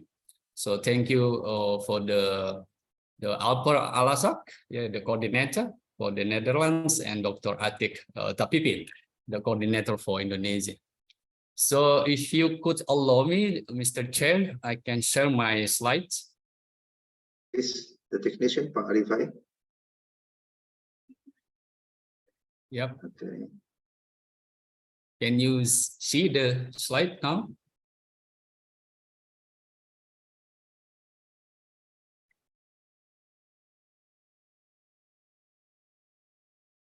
Yeah. Sorry. Yeah, it's clear, Prof. Sila. Okay. Okay. In the Ministry of Education, Culture, Research, and Technology, we have a very popular tagline called Merdeka Belajar. So what we are aiming for from this policy is we are creating an independent education system in Indonesia. So I would like to explain what's called Merdeka Belajar. Yeah, this is the picture that is found anywhere in schools across the Indonesia. So what Merdeka Belajar really means. So I quote the statement from the Minister Nadiem Makarim, being independent in the learning process. that is Merdeka Belajar stand for. So from this policy, we will give more freedom and autonomy for the educational institution in order to be independent from bureaucracy. The teachers and lecturers are freed from difficult bureaucracy, and students are given more space to choose the subject that they like most. So the primary aims of Merdeka Belajar are to allow the students, first, the freedom to think and the freedom to express themselves. So this will help the students discover their interests and talents, enabling them to determine their future careers. Working in a job that suits your interests is one of the most valuable life opportunities. And I want all students in Indonesia to experience that. Mr. Nadiem said again. So the emphasis of the students' personality and characteristics as the basis for giving marks. So the chance, this is the first policy that Mr. Nadiem conducted in the first years of his office, the chance in the national examination format by instructing school teachers to transform the boring questions answer method with a much more personal project like making a portfolio, writing a paper, or even a group assessment. So we call it before Ujian Nasional or UN. So we replace that. Yeah. So what we are aiming from this chance is through this system, the students are taking a new method called the national assessment or assessment national, consisting of 3 parts. The first, minimum competency assessment or AKM, character survey, and learning environment survey. So the AKM was designed to measure students' achievement from cognitive learning outcomes, namely literacy and numeracy. So we call it scholastic method. Focusing on penalaran or critical thinking. With the new method based on literacy and numeracy, students can apply their literacy and numeracy skills to solve almost any problem in any subject they are facing. Okay. So the simplification of the teacher's teaching plan into one single page only. So rancangan pelajaran for one semester, like a planning for curriculum for one semester, is simplified for only one single page. Then the loosening up the zonation method, metode zonasi. So the aims are to let the students have more fun, enjoy the learning process, to be able to socialize with their friends, and to have an overall better learning environment to be the best version of themselves. And innovation in managing the student programs was demanded to improve the students' global competencies through various latest courses. So before, we call, there are some groups of favorite schools. And even though these schools are state-funded schools, but mostly these popular schools are only given to the rich students, or the advantaged students. So while the students living around the schools have no access to the schools. So we change this by the so-called zonation method. So only those who live near the school that can have access to the school.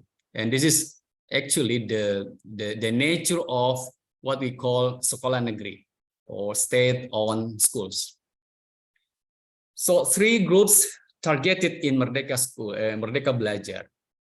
First, the students. Yeah, we are aiming that the students have more independence in studying. The second, the teachers. So we are given more independency and autonomy for the teachers to create their own curriculum based on the students' needs. And the third is for the university students. We call it Campus Merdeka. So we will give also independency and also autonomy for the university students to study the subject that they are interested. Yeah. Except their major study.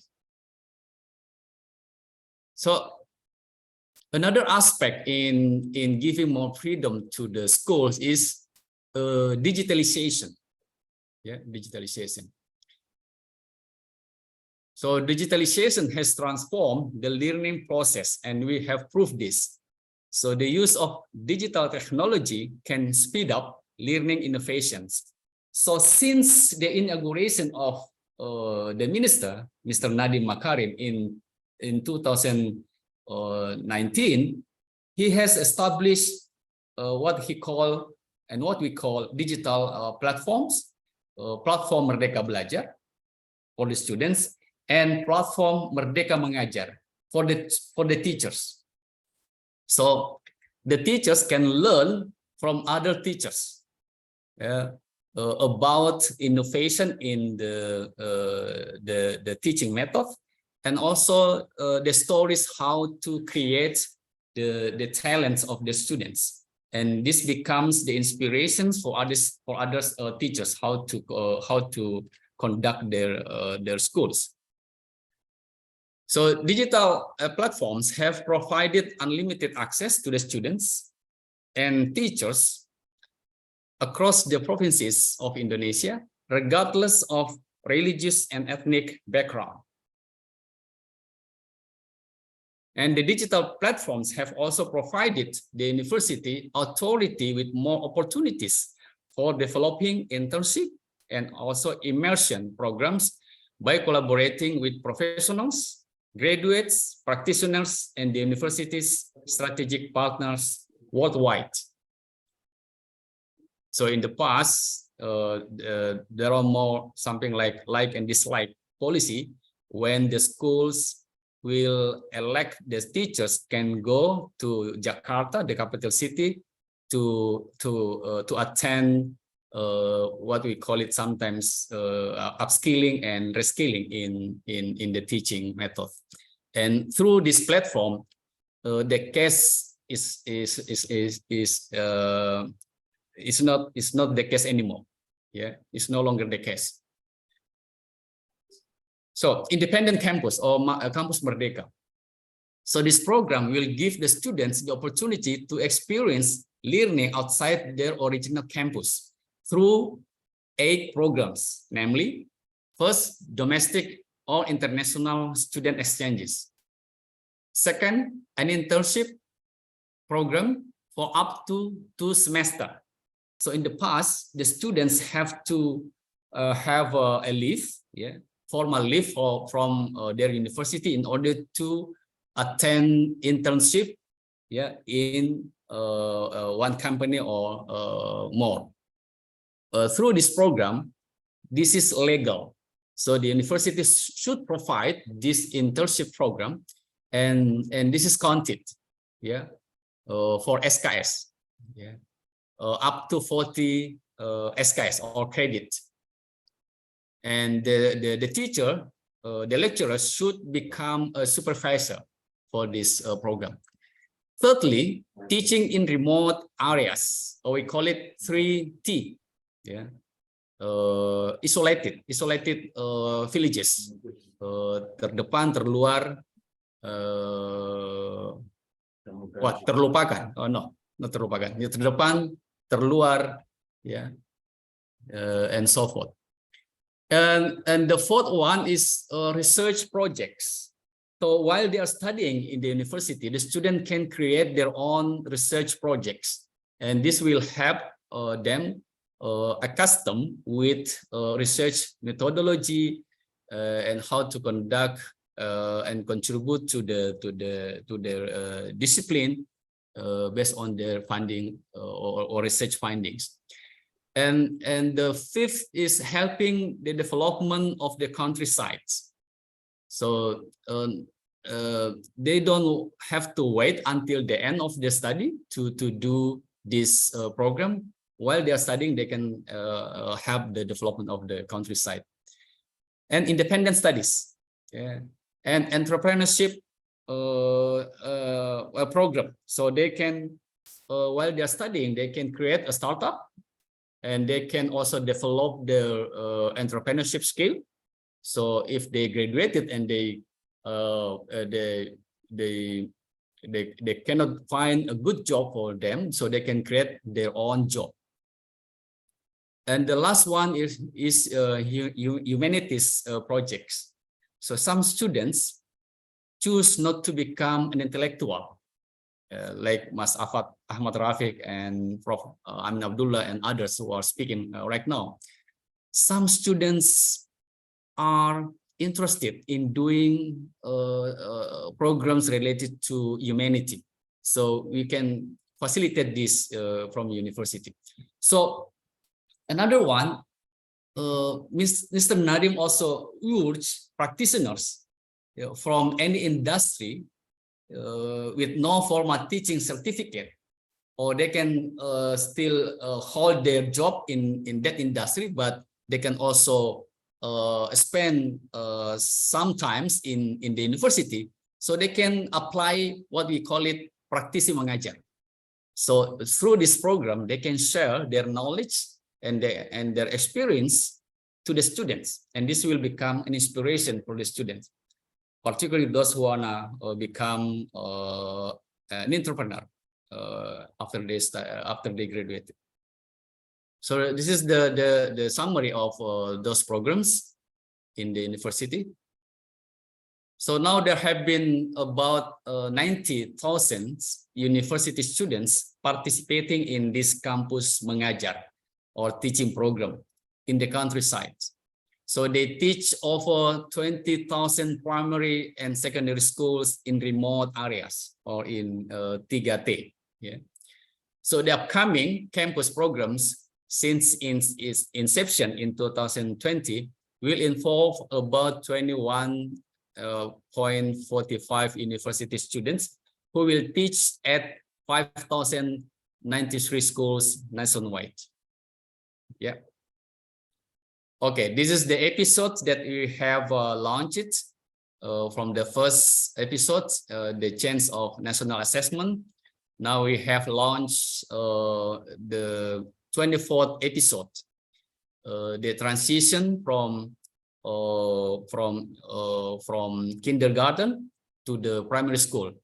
We provide a more enjoyable atmosphere for the students by replacing the obligation for the students before entering the primary school, that they have to be able to write, they have to be able to read, yeah, and they have to be able to count.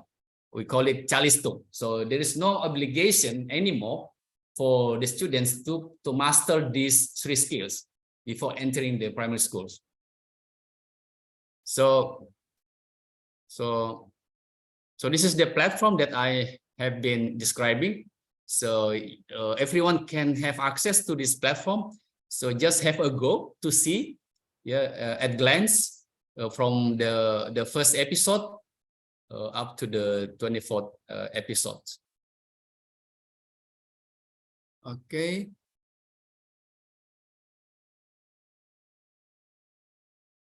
So how to go back to the first.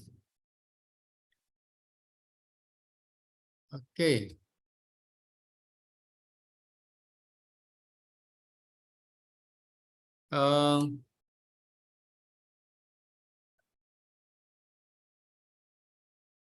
Okay, the key role of the teachers. So we are focusing on the upgrading the skill of the teachers. So upskilling and reskilling.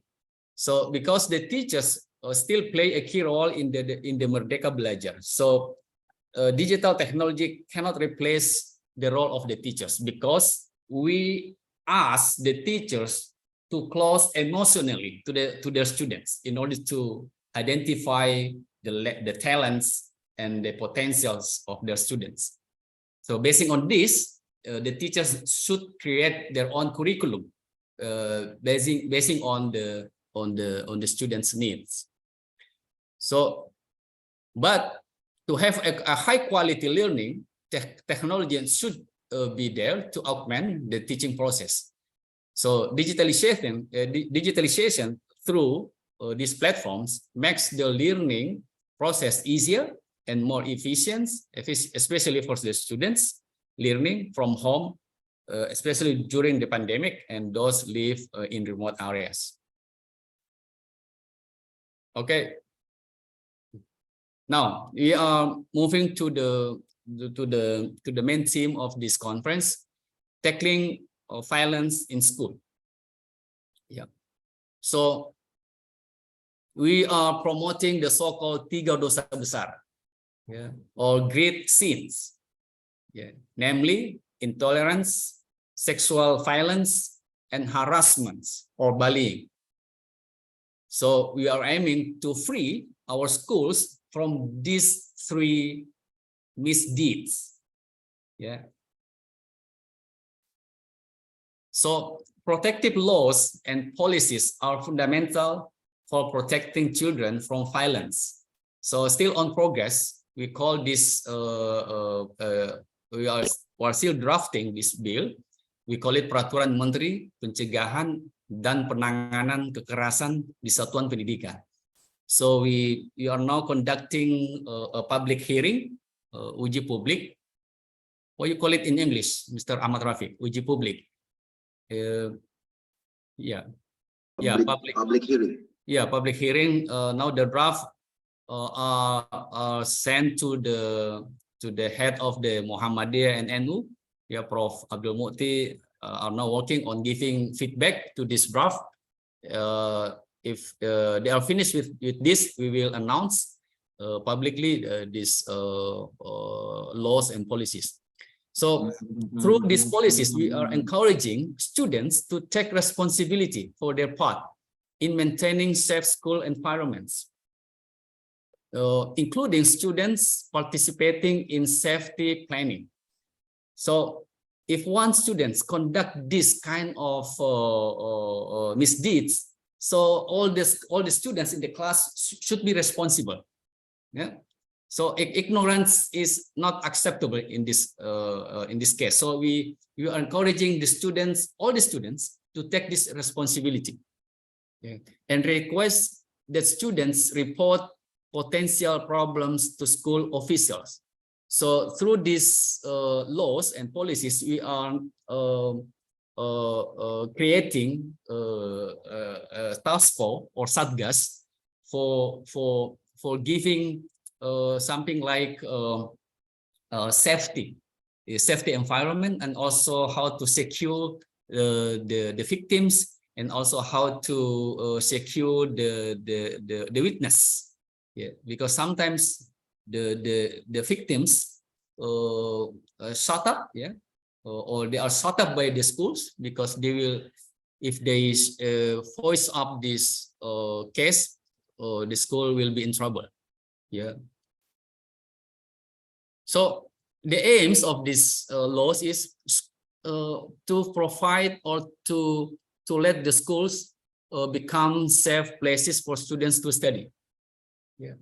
Students, teachers, staff, and parents all have an important role in promoting school safety and reassuring students that schools are generally very safe places to study.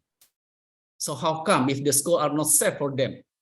So it's difficult for them to study. So this is the first thing, and very fundamental things to do is to provide schools or safe places as safe places for study for the students. So what you are now working on is the school must create, yeah, supportive school climate, like school-wide behavioral expectations, caring school programs, positive interventions and supports, and psychological and counseling services. Because many victims just keep their mouth closed and they are afraid of being victims or double victims, or they are sometimes blamed by the environment because they report their case to the school. So you'll provide this task force that can provide psychological and counseling services. So this is probably the last slides from my presentation. So these policies, Merdeka Belajar, have been promoted and presented by Mr. Nadiem Makarim just recently in London in the conference called the World Education Forum. So all the ministers of education all of the world attend this conference. And Mr. Nadiem Makarim received very appreciation and standing ovation for his interesting presentation at the time. So we can go through this YouTube and maybe if I have still time.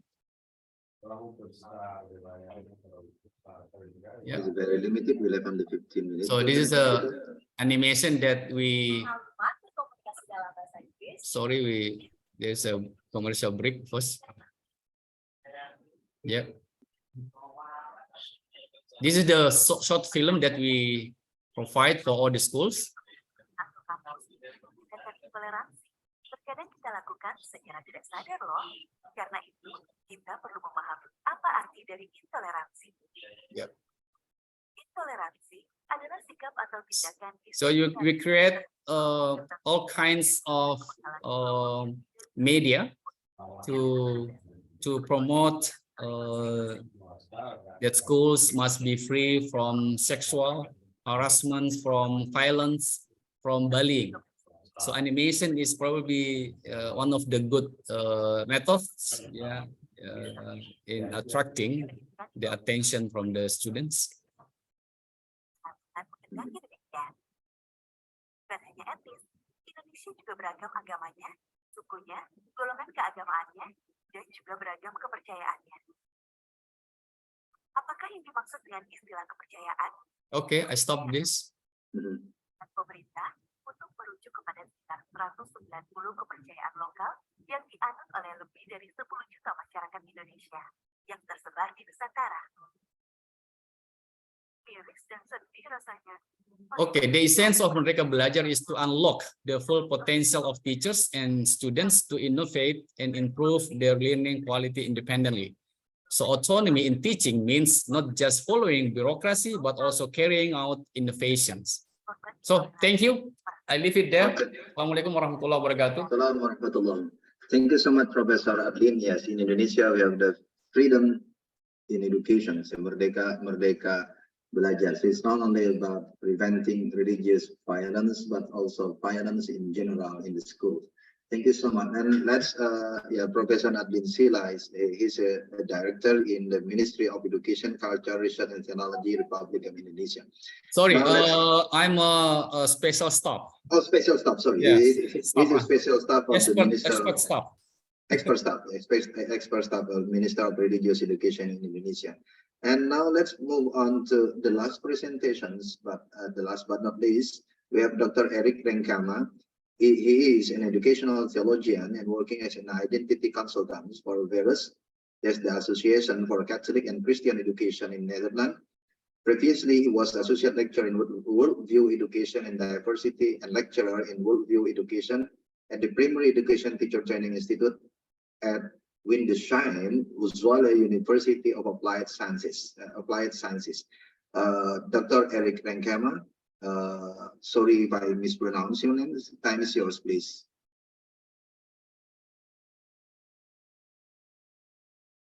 Dr. Renkama, please.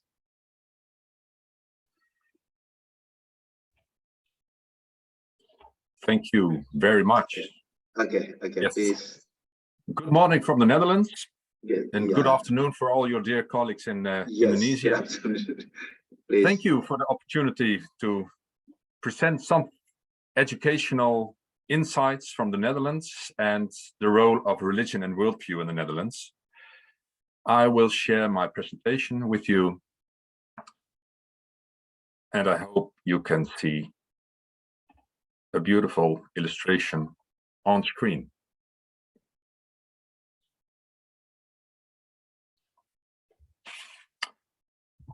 The Netherlands has a special educational system. As in many countries, children of different ages can attend public schools and schools based on a specific worldview or religion. We call them denominational education. The Netherlands is unique in this because both types are financed equally by the government. And this is a government that does not favor a worldview position in public affairs. At the moment, almost every school in the Netherlands is either a school for denominational education or a public school. This dual education system covers all levels of education, from primary schools to universities. First, the public school. This public school is neutral in matters of worldview and religion. It cannot base its education on a single ideological tradition. The public school approaches the worldview visions of students, teachers, and society in a so-called active pluriform manner.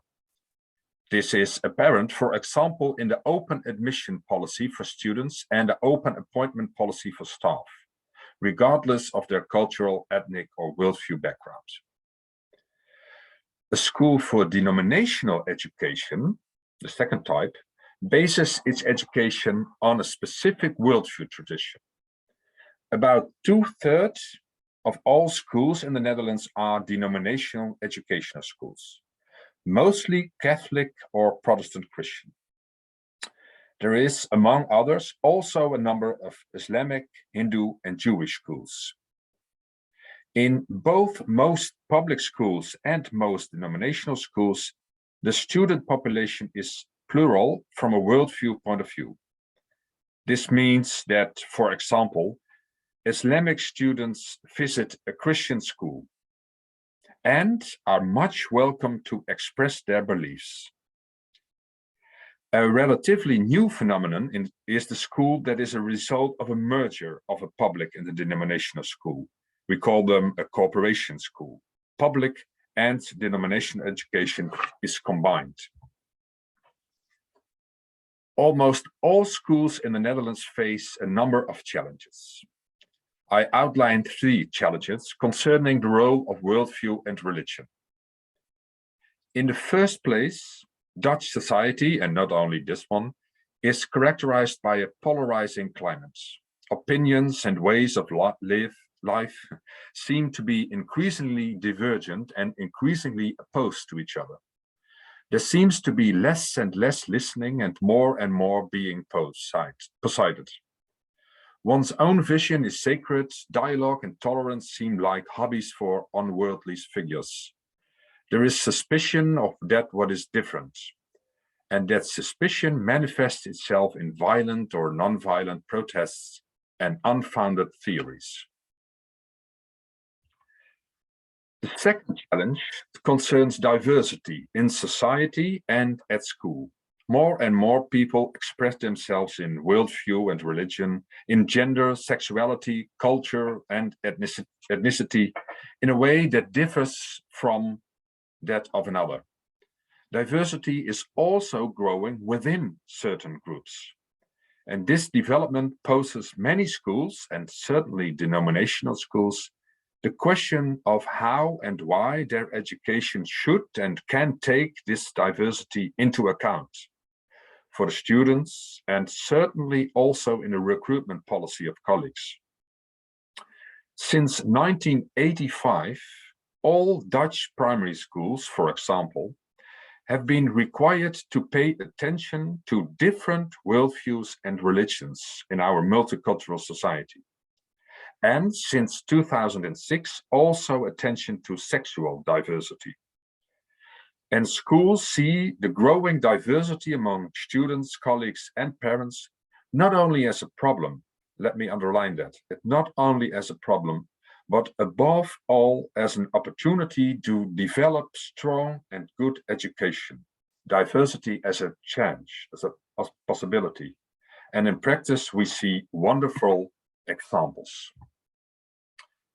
In 2006, with a view to these social challenges, the first two I mentioned, the Dutch government gave all schools the assignment for, we call, citizenship education.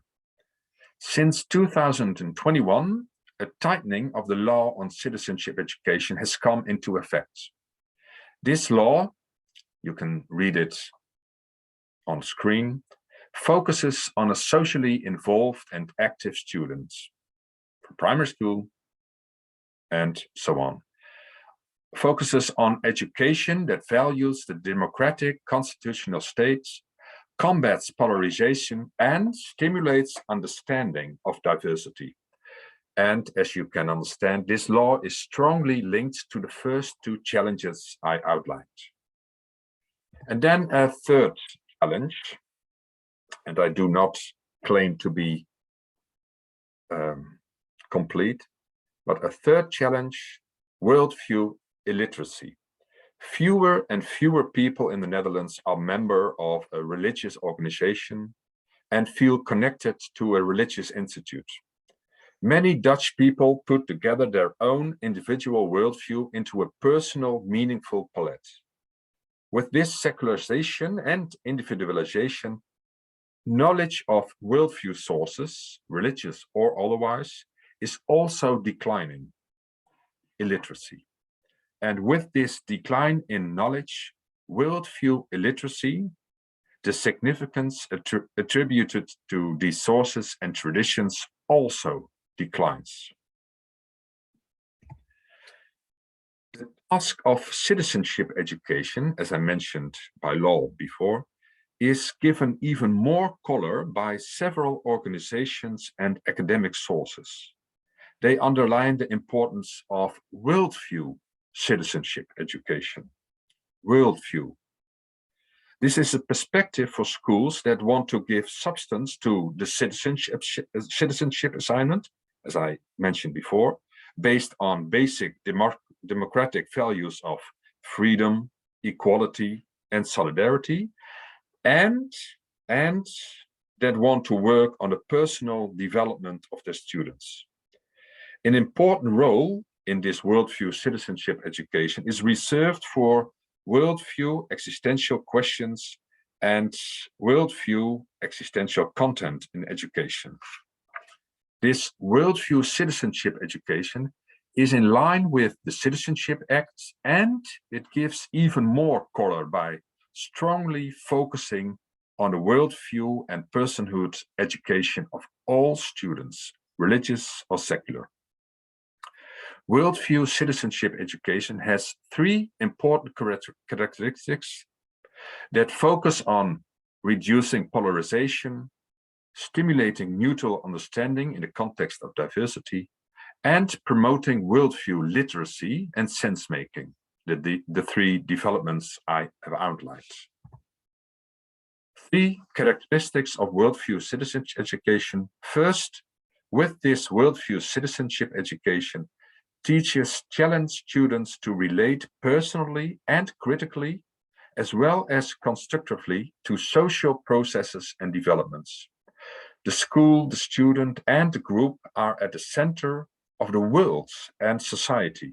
Do not forget, education is rich in content that discusses and/or contributes to the world and society. In this way, education fosters the development of understanding for other people's choices, even if they are not yours and they do not have to be. A school is a society in miniature, where tolerance and alienation, understanding and disapproval are practiced.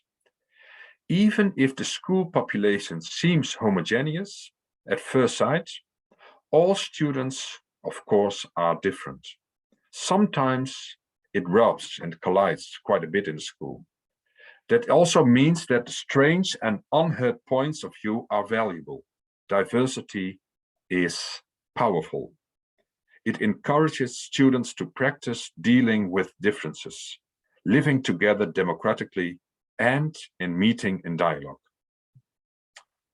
Second, this education stimulates the personal identity development of students. This important aspect means that the educational offer invites students to reflect on and form their personal self-understanding. And my last, third characteristic of worldview citizenship education. This worldview citizenship education makes students source-wise, we call it, through a hermeneutical communicative attention to worldview sources. My other colleagues in their presentations have mentioned this view as well, a hermeneutical communicative attention. This stimulates the worldview literacy of young people. And we recognize these sources and their associated existential questions in religious traditions, and certainly also in secular sources of meaning, such as children's literature, films, music, games, visual arts. A choice for worldview citizenship education is therefore also an empathic and conscious choice for the valuable contribution of worldview, including religious traditions, art, and literature. They are all expressions of life questions of people from all times and directions. This means that all students can learn from different worldview traditions and other existential sources. For example, students from a Christian or a secular background learn what Islamic sources of wisdom can mean for Muslims. But worldview citizenship education that deals with identity formation of all students also invites these secular and Christian students to reflect on these Islamic sources from their own existential questions and way of living, an hermeneutical communicative view. Worldview citizenship education requires an investigative attitude towards these sources and existential questions and answers. The hermeneutical question is always central. How does this source invite students to develop their own worldview? Dutch society is in a state of flux. As a result, education faces many challenges. The professionals I meet in front of the class make the difference. They are working on it every day. I thank you very much. Thank you very much. Thank you very much, Professor Dr. Eric Renkema. So, the respected participants and speakers, we actually coming to the ends of all 4 panels. I know it's a long panels, so we still have around 30 minutes to wrap up the conference today. So let me give you around 25 to 30 minutes for discussions. As I said in the beginning, if you have any questions, you can raise your questions in the chat room, and then we will collect it to read it. So up to now, I have 2 questions from the chat room, but it is not directing to any specific speakers. So please, I hope 1 or 2 of the speakers can responded. The first questions that's in Indonesia, let me read it from Siti Mutmainnah. He is one of the school teacher in Indonesia. She said, Assalamualaikum warahmatullahi wabarakatuh. Maaf sebelumnya kakak, bapak, ibu, please apology and take my apology, all the speakers. I'd like to ask the question of that's my the problems that I have in my class. In my classroom, there are 2 students who are not Muslim. So it means that she is Indonesian. What can I do when I deliver the Islamic education subject in the classroom when we begin the class or commence the class with the reciting prayer as well as finish the class by reciting the prayer with those two non-Muslim students. Could you help me with any solutions? And the second question is from Professor Robert Setio. Pak Robert is here. We are very happy to have him with us. The question is, how can education can transform the minds of those who exposed to an extreme ideology, methodologically speaking? Please, for the first question, I'd like to get maybe the first 1 to 4, the first two panels. Maybe you can share your experiences how to deal with students with the different religious background in one class while you are teaching the Islamic educations. Please, anybody, we can start from Pak Atik or Pak Atik or Bu Nyai Hindun or Ina, please. Okay. Terima kasih Pak Rafiq. I think it's better for me to answer in bahasa Indonesia, right? Okay. Okay. Ibu siapa tadi Bu? Hindu? Mutmainah ya. Di sekolah negeri atau sekolah swasta Bu Mutmainah itu banyak sekali tentu siswa-siswa yang berbeda agama ya. Apa namanya? Kalau pengalaman saya itu untuk pertama kali bertemu karena tidak dibenarkan kita memaksa meskipun dalam pengertian memaksa itu adalah meminta mereka untuk ikut belajar pelajaran agama Islam kepada siswa non agama Islam, maka yang pertama dilakukan adalah beri kebebasan kepada mereka apakah akan mengikuti pelajaran kita agama Islam atau berpindah ke tempat lain. Itu biasanya di sekolah kita menyediakan ada lab yang bisa ditempati, ada berbagai tempat. Hanya saja mungkin di sekolah-sekolah itu tidak ada kalau gereja ya atau puri. Nah itu yang pertama untuk menjaga keadilan lah barangkali ya gitu. Nah setelah itu tentu kita ya sebagaimana pelajaran kita. Kalau mereka ikut juga ya tidak ada masalah ya, biasanya tidak ada masalah begitu. Menurut saya itu Pak Rafiq, Bu Mutmainah ya, terima kasih. Thank you so much. Maybe Kamel or Ina or Bu Nyai Hindun, you have any perspective for this? How can you deal with different students with a different religious background in one class?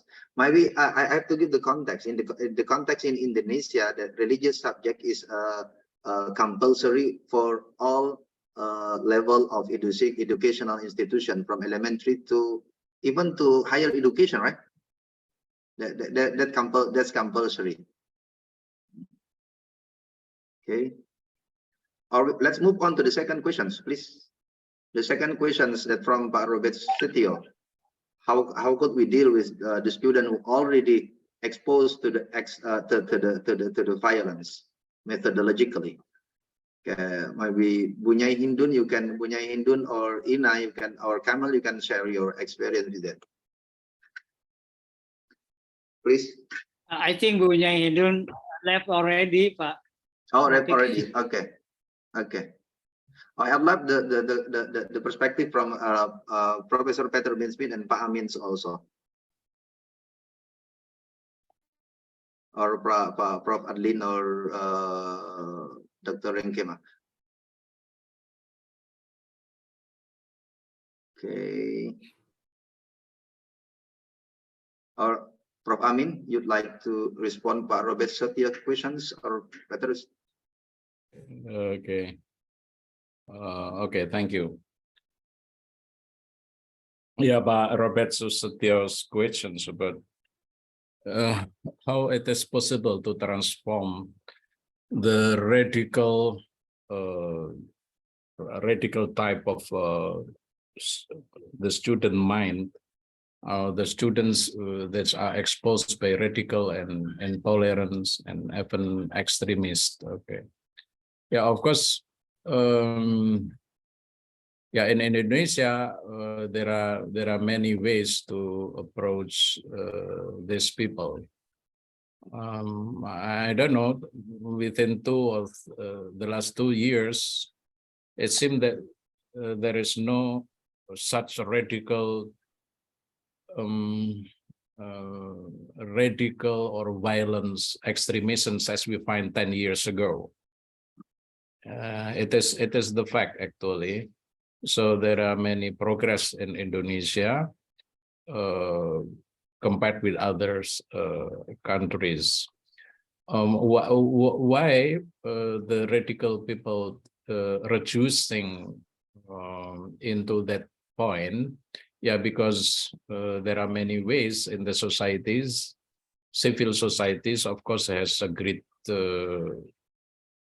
share on transforming this type of radical mind, and also the state, also they have their own share to stop the radical activity from those radical or hardliners group.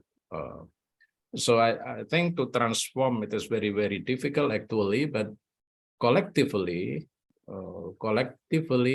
and collegially we can work together, collaborate together, and reduce and transform the radical mind of the student, even of the people.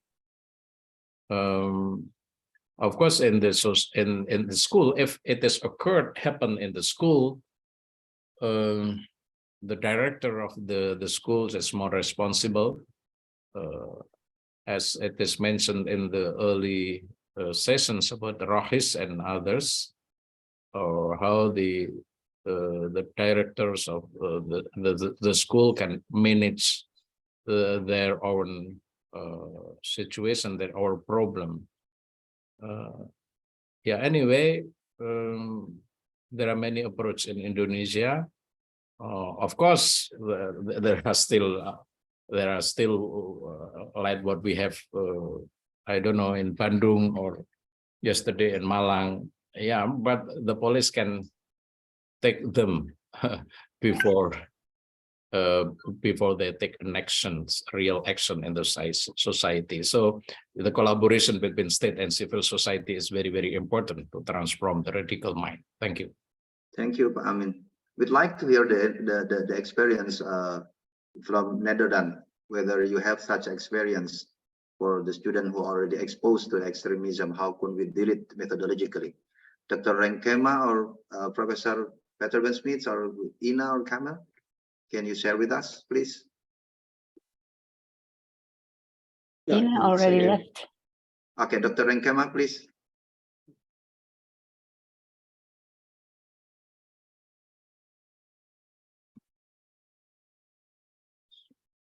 Okay.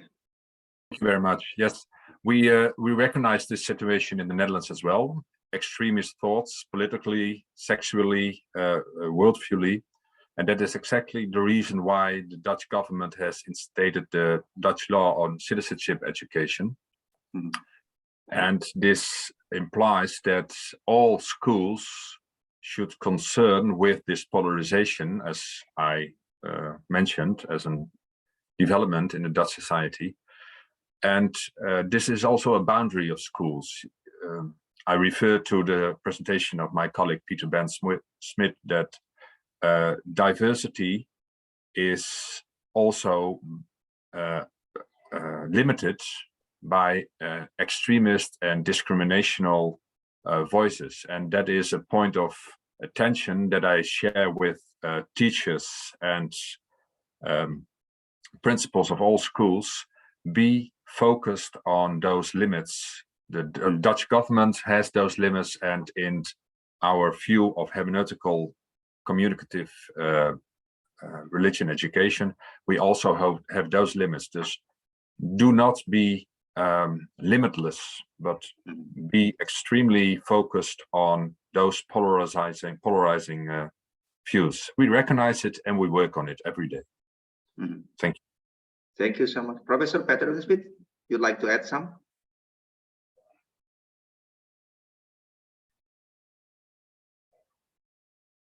Yeah, thank you. Well, as Erik Renkema just quoted me, it's difficult to add something of substance, of course. Yet, what I would underline is that, in a sense, radical perspectives want to be listened to. The condition of listening to such a perspective is, of course, also that they are willing to, the people proposing or holding radical perspectives should also be willing to listen to other perspectives. I think that's a first step, which is more at the level of the conversation. The other thing that always helps is to historically contextualize things. So radical perspectives tend to simplify things, and when, for instance, an appeal to a biblical text in my field of expertise is contextualized historically a bit, then it becomes much easier to have a conversation about it. A conversation, I think, that should confront people with other perspectives, but not necessarily be confrontational. I think as soon as as it's possible to facilitate a real conversation in the classroom, also with those holding radical perspectives, much has been gained. As conversation, I think, is the starting point and even a catalyst of transformation. Okay, thank you so much. Prof. Adlin, we'd love to hear if it might possibly there is some state policies regarding the issues of those who are already exposed. Yeah, I think the more the students are given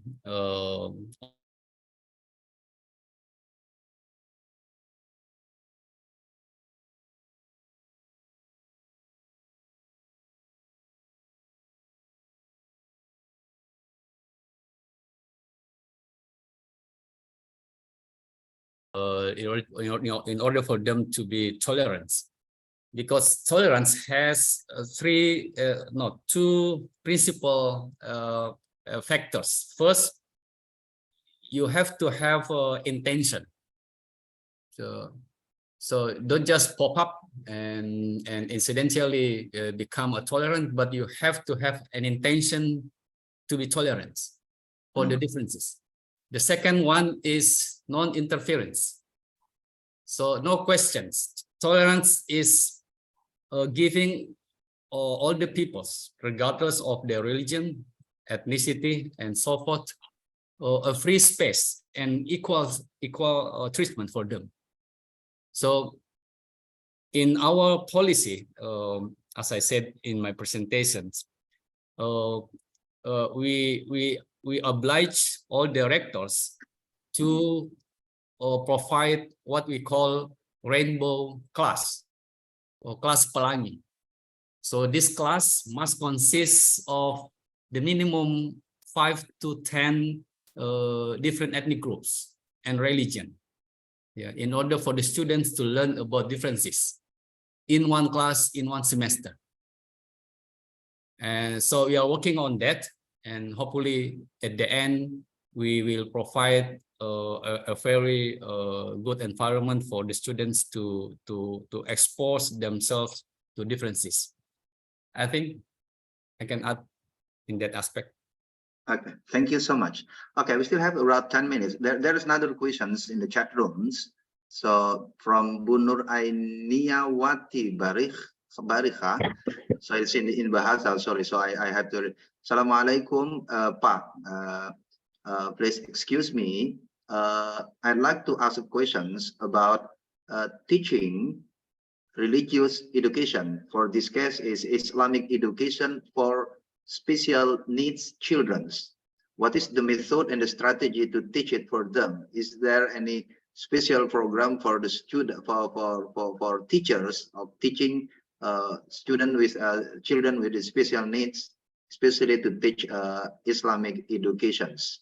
Or let me make it a broader, religious educations.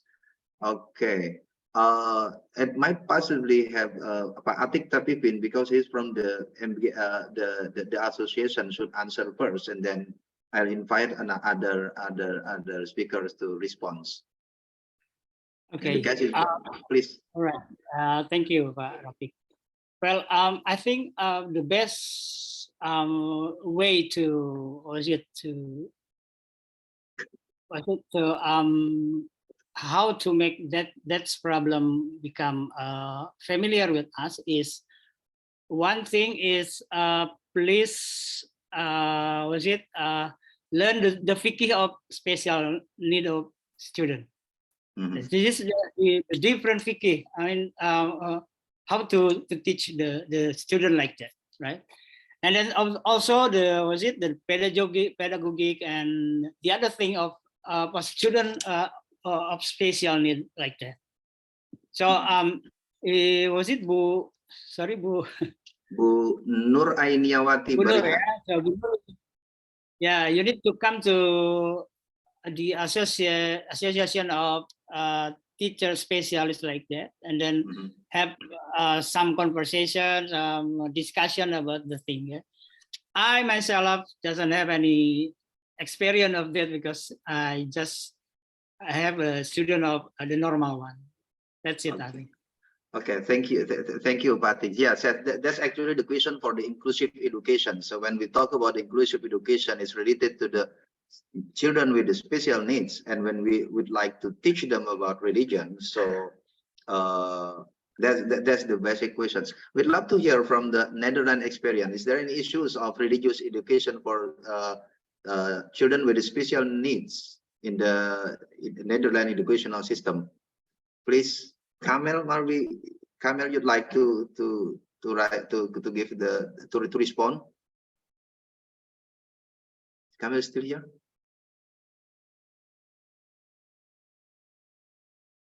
Excuse me. Or Ina, you'd like to help us to respond it? Ina left already. Oh, Ina left. Okay, Ina left already. So yeah, I left only Professor Peter Ben Smith and Dr. Rankeman. Is there you have such issues in Netherlands? Yeah, we also have these issues. The special attention for special educational needs. There are universities that are specialized in that theme. However, I must admit, and I experienced it a lot of times, that religious education, in what way, from what worldview, however, is not given much attention. It needs to be given more attention. So the relation between special educational needs and religious education is underlined by especially teachers, but I think we can do more efforts to underline that religious education has a special eye for those children with those needs. So I underline the essence. Okay, yeah. Thank you so much, Dr. Renkeman. Padlin, I suppose the last question from Bu Nur Ainiawati is actually about the policy. Is there any special program for the teacher who is dealing with such a student with special needs, especially in teaching religion? Yeah, thank you very much.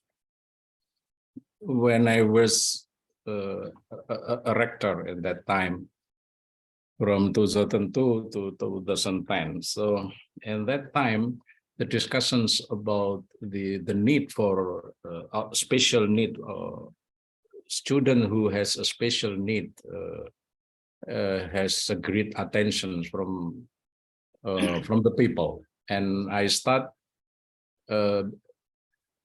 building like a center in the midst of the university. I don't know what does it mean, the center. Pusat Layanan Difabel. Yeah, the center for difabel services. Difabel services, something like that. And this is the first in Islamic university, private or state university. It is the first. What I built that centers is the first. So suddenly the people wake up the people outside wake up that we have to pay attention more and more about the students with the special need. So what we need actually is affirmative actions from the policy of university and also below. I mean, we have to give them a respect and care.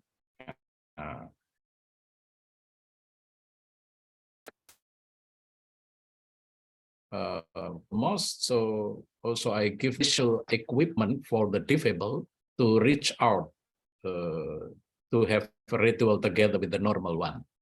So affirmative actions is very, very important to give a full right, for those student who has special need. Thank you. Okay, thank you so much. The last, maybe I'd like Professor Adlin Sila, you'd like to respond. Is there any special policies from the government towards such kind of the teaching? Professor Sila, Kang Adlin, are you still there?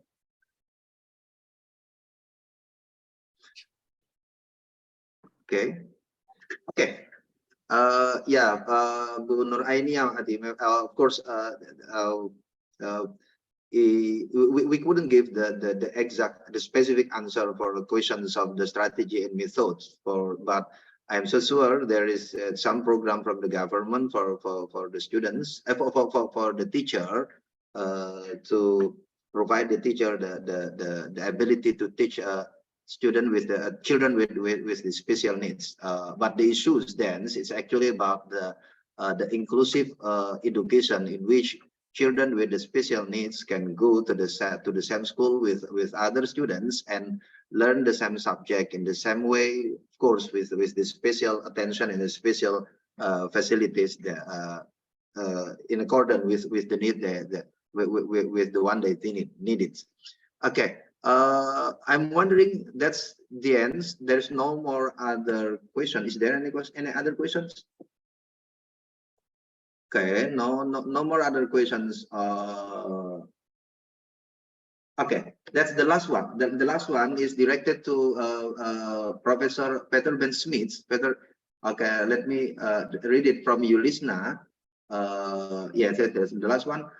Professor Smith, what is the strategy on is there any way to make the eyes last long times or for habits? Because sometimes even to the position, it is still uncomfortable and paused to read for a long time. So sorry.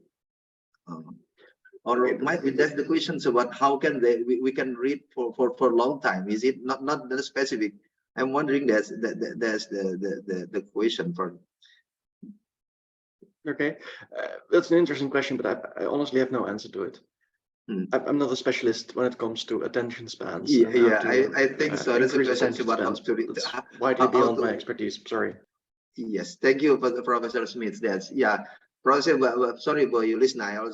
Maybe you are asking about the habit to read for a long time. Yeah, maybe we might possibly have another sessions of the conference about how to develop our habits of reading for a long time. Maybe not in the conference day, but that's a good question. Thank you so much for our speakers and participants.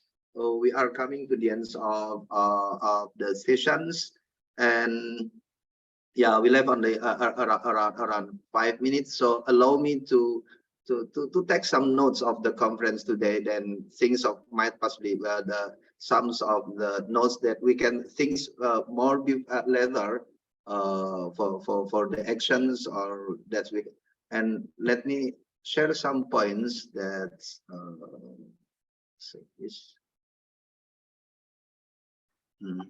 Oh, wait a minute. So, oh, here it is. Okay. Okay.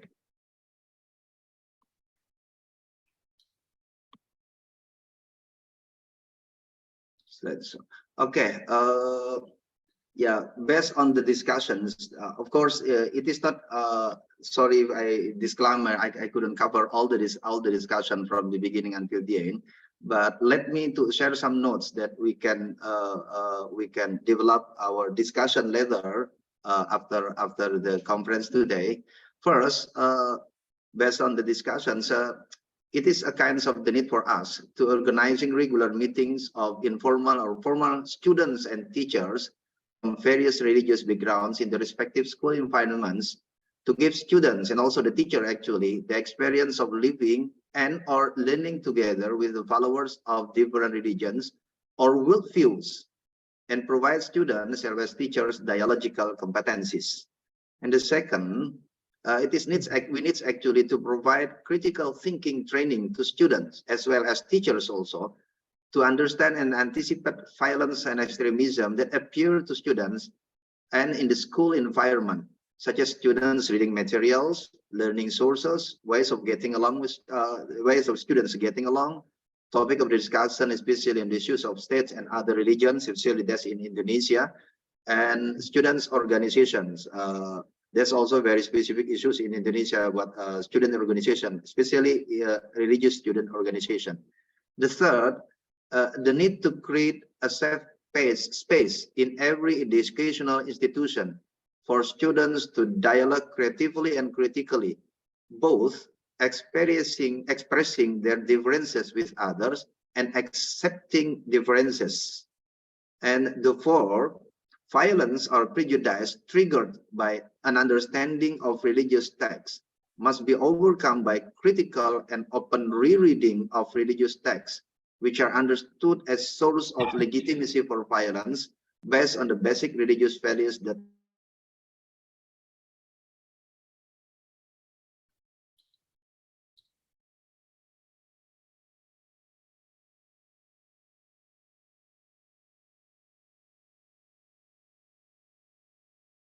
I lost your voice. Signal is traffic. Maybe you can close the conference, Atik, because it is time. Okay. Okay. Uphold humanity. Oh, okay. All right, ladies and gentlemen. At the end of this international seminar, I would like to convey that all problems in schools and outside school stem from one condition, namely the existence of differences. So the sentence that is important for us to keep echoing is differences are a necessity, a gift from God. If our God wants to make all things the same, of course, it is not difficult. So let's take care of diversity. Let's take care of diversity. Okay, finally, I, as the coordinator of working group on conflict tolerance and IRE, as the organizer of this seminar, would like to thank all those who have supported this event, especially the speakers, Professor Peter Ben Smith, Professor Amin Abdullah, Professor Adli Sila, Dr. Eric Rencana, Dr. Ina Terapes, Nyai Hindun, Kemal Esaben, and also Pak Ahmad Rafiq PhD. And also for the most busy people, Alper and June, thank you. And of course, the honorable ladies and gentlemen of the participant, both from Indonesia and from Holland. Okay, before I close, for your information, in a few months, we are going to hold a video competition for students in all around Indonesia, and if possible, from the Netherlands too. The topic is how to become a tolerant citizen all around it. Okay, everyone, that's it for me. I'll see you in the next event. Assalamualaikum warahmatullahi ta'ala wabarakatuh. Thank you for Waalaikumsalam. Thank you. See you. Thank you. Thank you. Sorry, I lost the connection in the last moment. Prof. Amin Abdullah. Waalaikumsalam. See you. Okay. Selamat Rofik. See you. Yeah, thank you, Kang Adin. Pak Atik. Very- Pak Amin. See you. Yeah. Ahmed, thank you for everything you did today. Thank you. Okay. Thank you, Thank you, Albert. Albert. Sorry for I lost the connection at the end of the. No problem. Atik has closed the conference. Yes. Thank you. Okay. Thank you so See much. you. Yeah, this is almost Maghrib here in Indonesia. Yeah. Okay. Thank you all. Thank you, Thank you everybody. Jun, all. terima kasih. Thank you. Thank you. Albert, thank you. Bye Bye bye. bye. Assalamualaikum. Assalamualaikum. Waalaikumsalam.